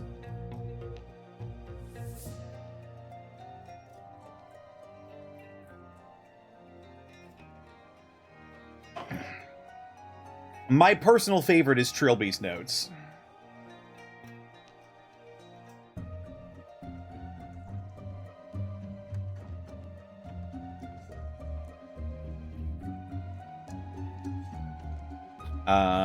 Unknown Effect 14. If the implications of this are what I surmise, this could be very tremendous indeed. The next step is to progress from fruit to more advanced organic matter. I must ask David to fetch me a dead body for further experiments. This is vitally urgent. Spontaneous combustion. You cannot combust the target if you have not performed the freezing beforehand. Interesting. The speed at which heat is increased appears to be influenced by how strongly I press the trigger and how long I have performed .cane before it. Freezing. Observation. Freezing the target rapidly can increase and can create curious side effects. For instance, I should be careful when freezing water in a sealed bottle. It exploded and there are glass shards flew everywhere. Safety notice. Upon pulling the trigger, if the glyph input is meaningful, the idol will perform the intended action on the target it can see. If the eye is red, it is ready for a cane input, and it will turn blue afterwards. If the eye is blue, you can only perform dot cane inputs, and it will turn red afterwards. Oh, fuck. Alrighty.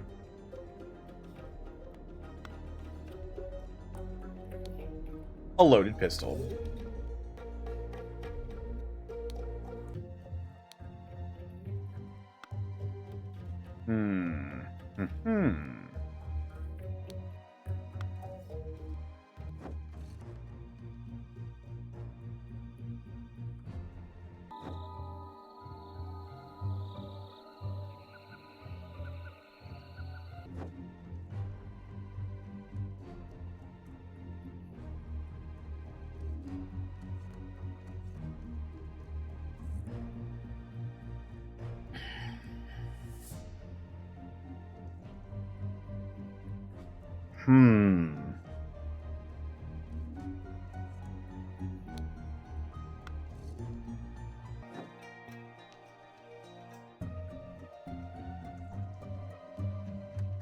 I don't have everything.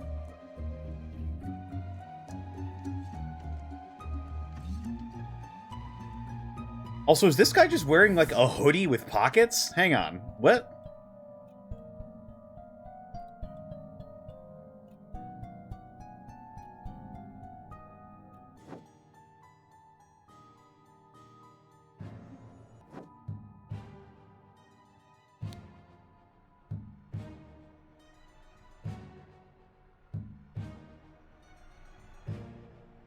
Looks like a fisherman's jacket. It does kind of look like a fisherman's jacket.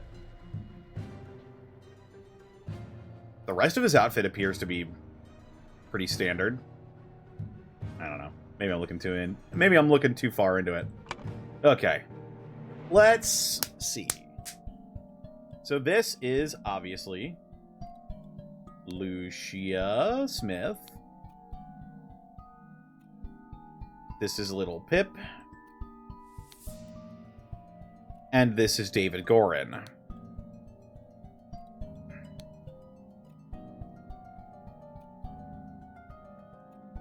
This dog's name is Coins. This is Edmund Cloudsley.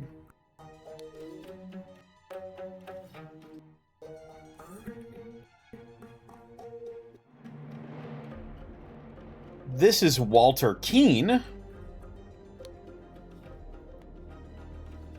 Which means that... Well, this guy had a club. So let's see.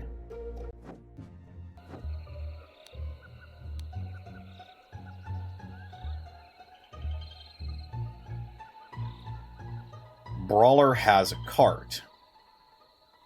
Billy Cracker Oakwood game Brawler Robber. Little Billy, Hobbs Gang burglar enters through chimneys. Picklock. Okay.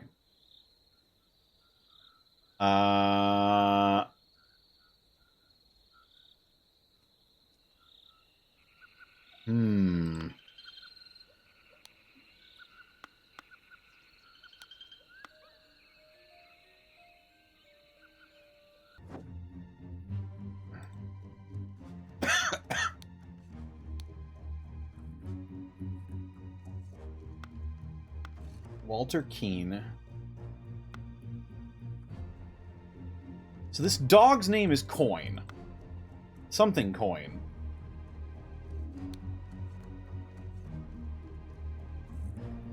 Oh, maybe this is Golden Doubloon. Maybe Coin is just a nickname for him. I will say that this is Golden Doubloon. I need to stop making assumptions.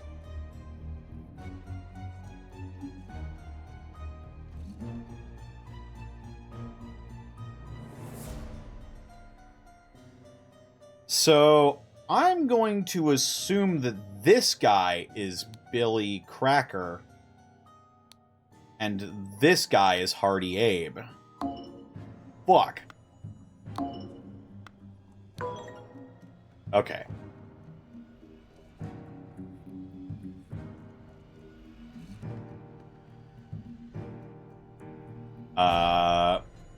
Maybe this guy is Little Billy.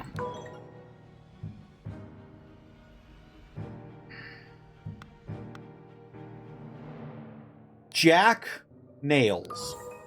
Oh, I was just guessing. Okay.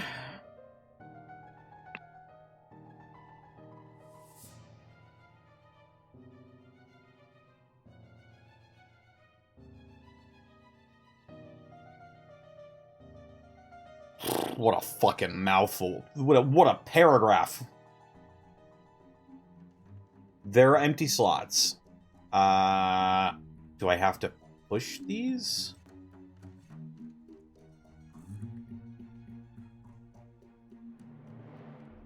I am missing keywords. Hang on, let me go back in here.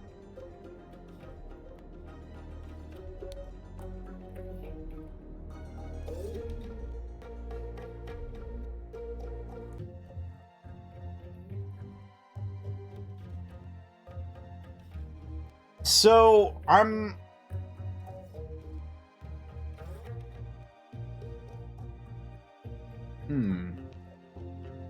Did the vase explode because of the vacuum, or because he used the freeze spell on it? I don't even know.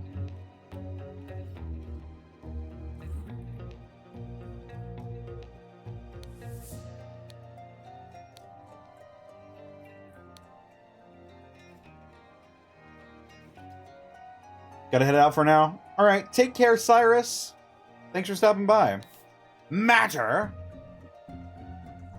I think I was so caught up in these, I think I might have just skipped over them. Exploded. Seawater. Gold. Air decreased.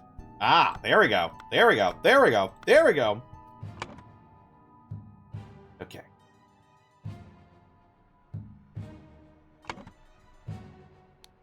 Let's read this again.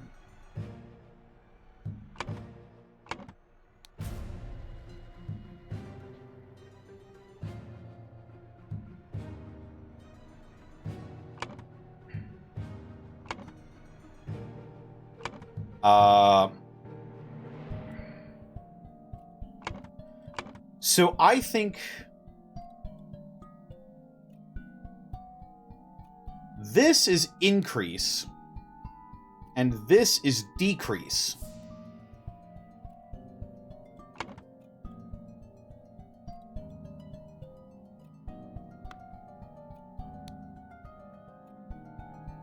Increase something something.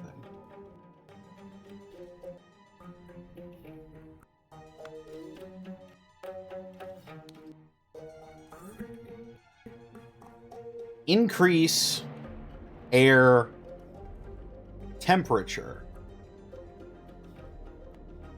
Decrease air temperature.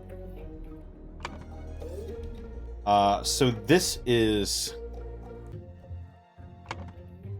Hang on, let me find that again. Increase air temperature.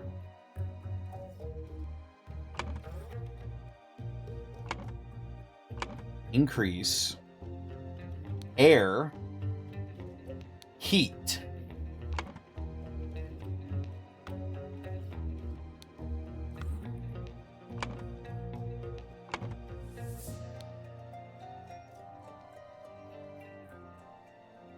Decrease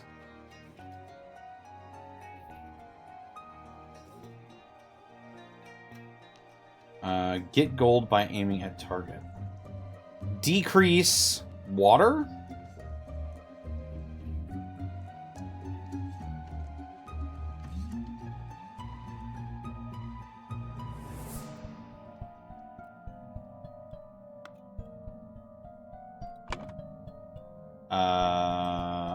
Water?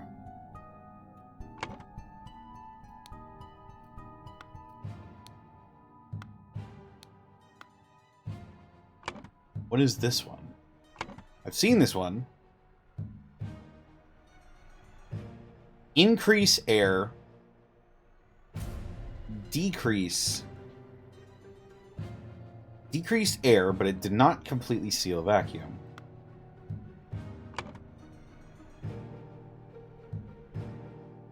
Decrease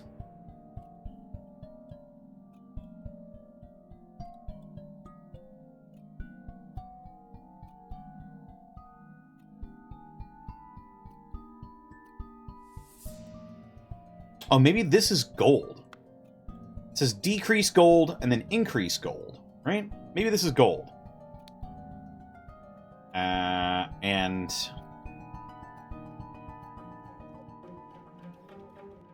actually, wait. Let me look at that one again. Yeah, okay. I'm thinking that one's gold. And then,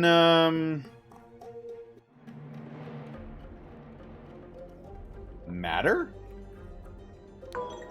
Okay.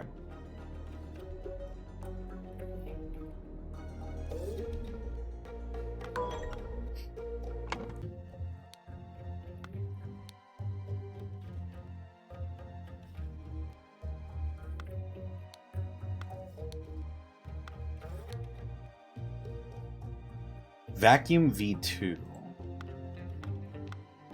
Oh! Okay, hang on. So...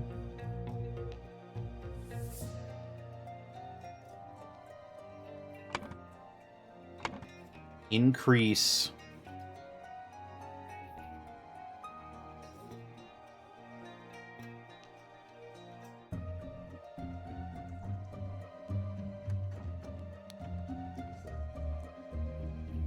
Oh, so he set a trap for them.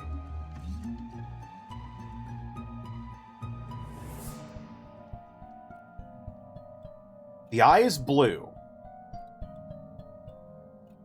Increase whatever this is occurring currently.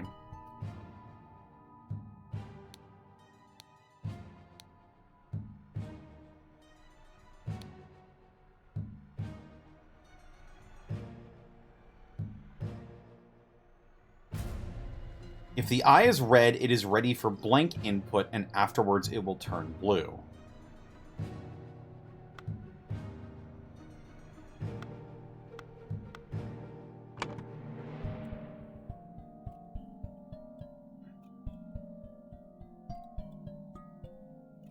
So...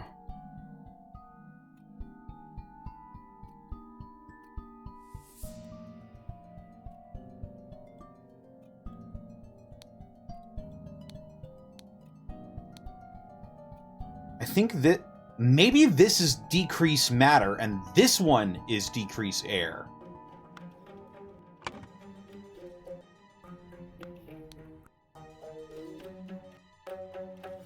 Aha!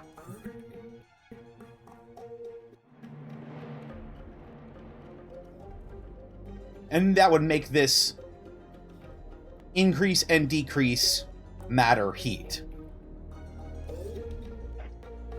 Uh-huh. All right. That will bring us to the final portion of this. Blank blank needed a blank. Blank blank, along with accomplices, delivered a blank. Upon entering, blank suddenly blank blank blank. Meanwhile, blank blank blank the amount of blank in a sealed blank. When blank blank and blank blank entered the room, the blank blank and killed them both. Oh, so they're dead. Okay. Let's work from the ground up. So, when Jack Nails and Hardy Abe entered the room, the vase exploded and killed them both.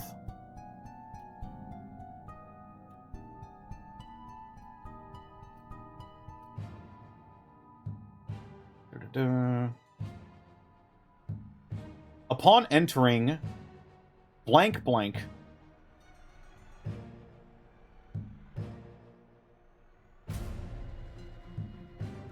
Upon entering, Hardy Abe suddenly clubbed David Gorin.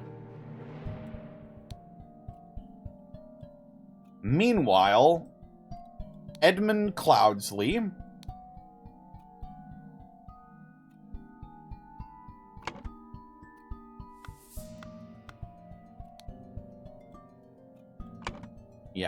increased the amount of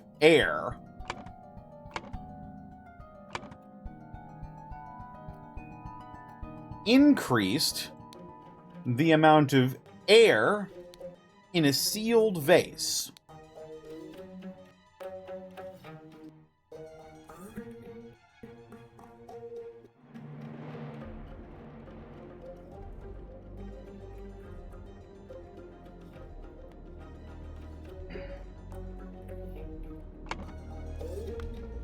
Okay, and now there's this last part up here.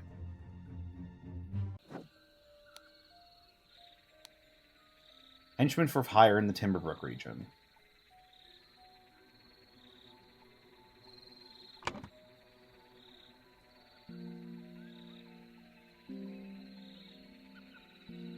Walter Keane needed a blank.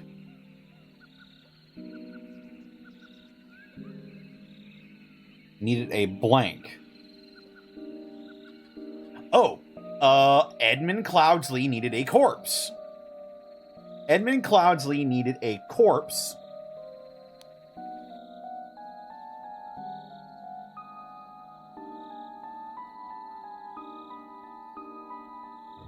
Walter Keane, along with accomplices, delivered a coffin. Let's fucking go!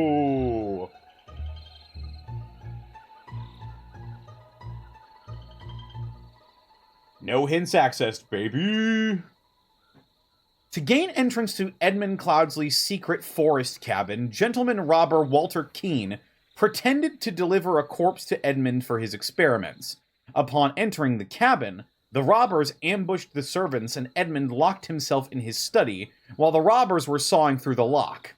Edmund prepared a trap with the idol that killed 2 of the intruders. Oh shit, and now we get to see the aftermath.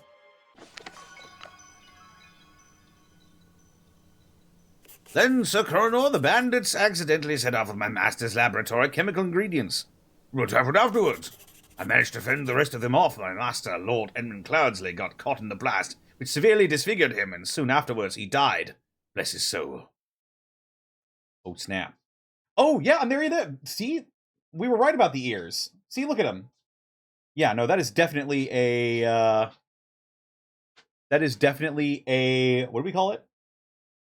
A Hungarian something?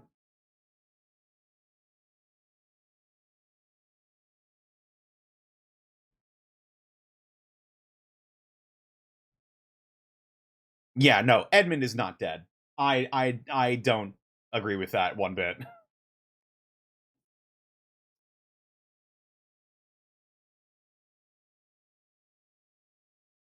Hungarian wire hair? Yes, that sounds right. Yeah, see, now that he's like standing still, it's pretty apparent that that's what it is. If the idol can decrease the matter of a target, does that mean it can, in theory, delete a planet?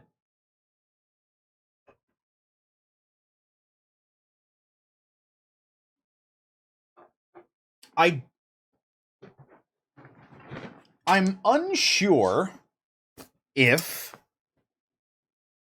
it can work on a scope like that. I think if you threw the idol into space and left it on while it was pointed at the planet, then maybe?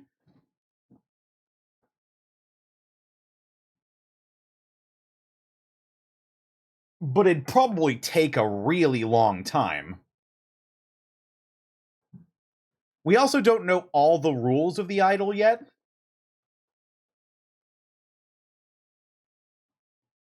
Okay. So, This is David telling the coroner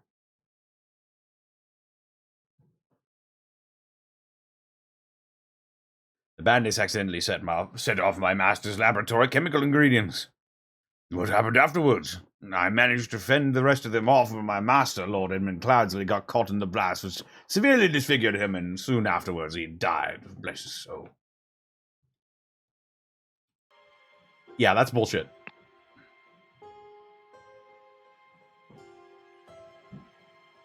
All right. The Ascent. Strange practices of a secretive society. Well, chat, I had a lot of fun today. I may pick this up again next week and see how far we can get before going back to some Eldong Ring. Yeah, I'm really having a great time with this game.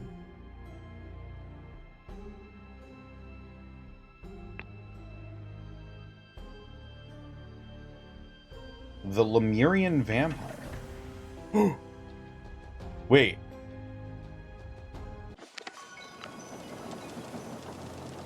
It's too dangerous to report the storm, most radiant Raja. We must. I am out of time. I hear and obey.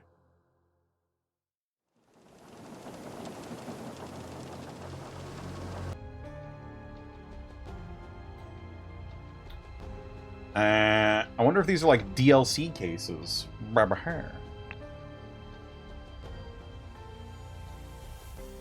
The Spider of Lanka. Alright. Well, this was really cool.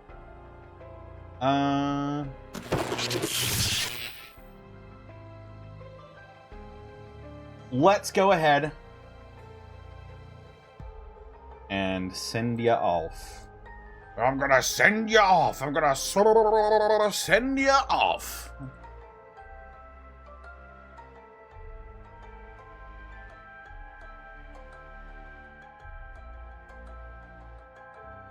You know what? My very good friend Fringe Type is currently playing some Go Home Annie.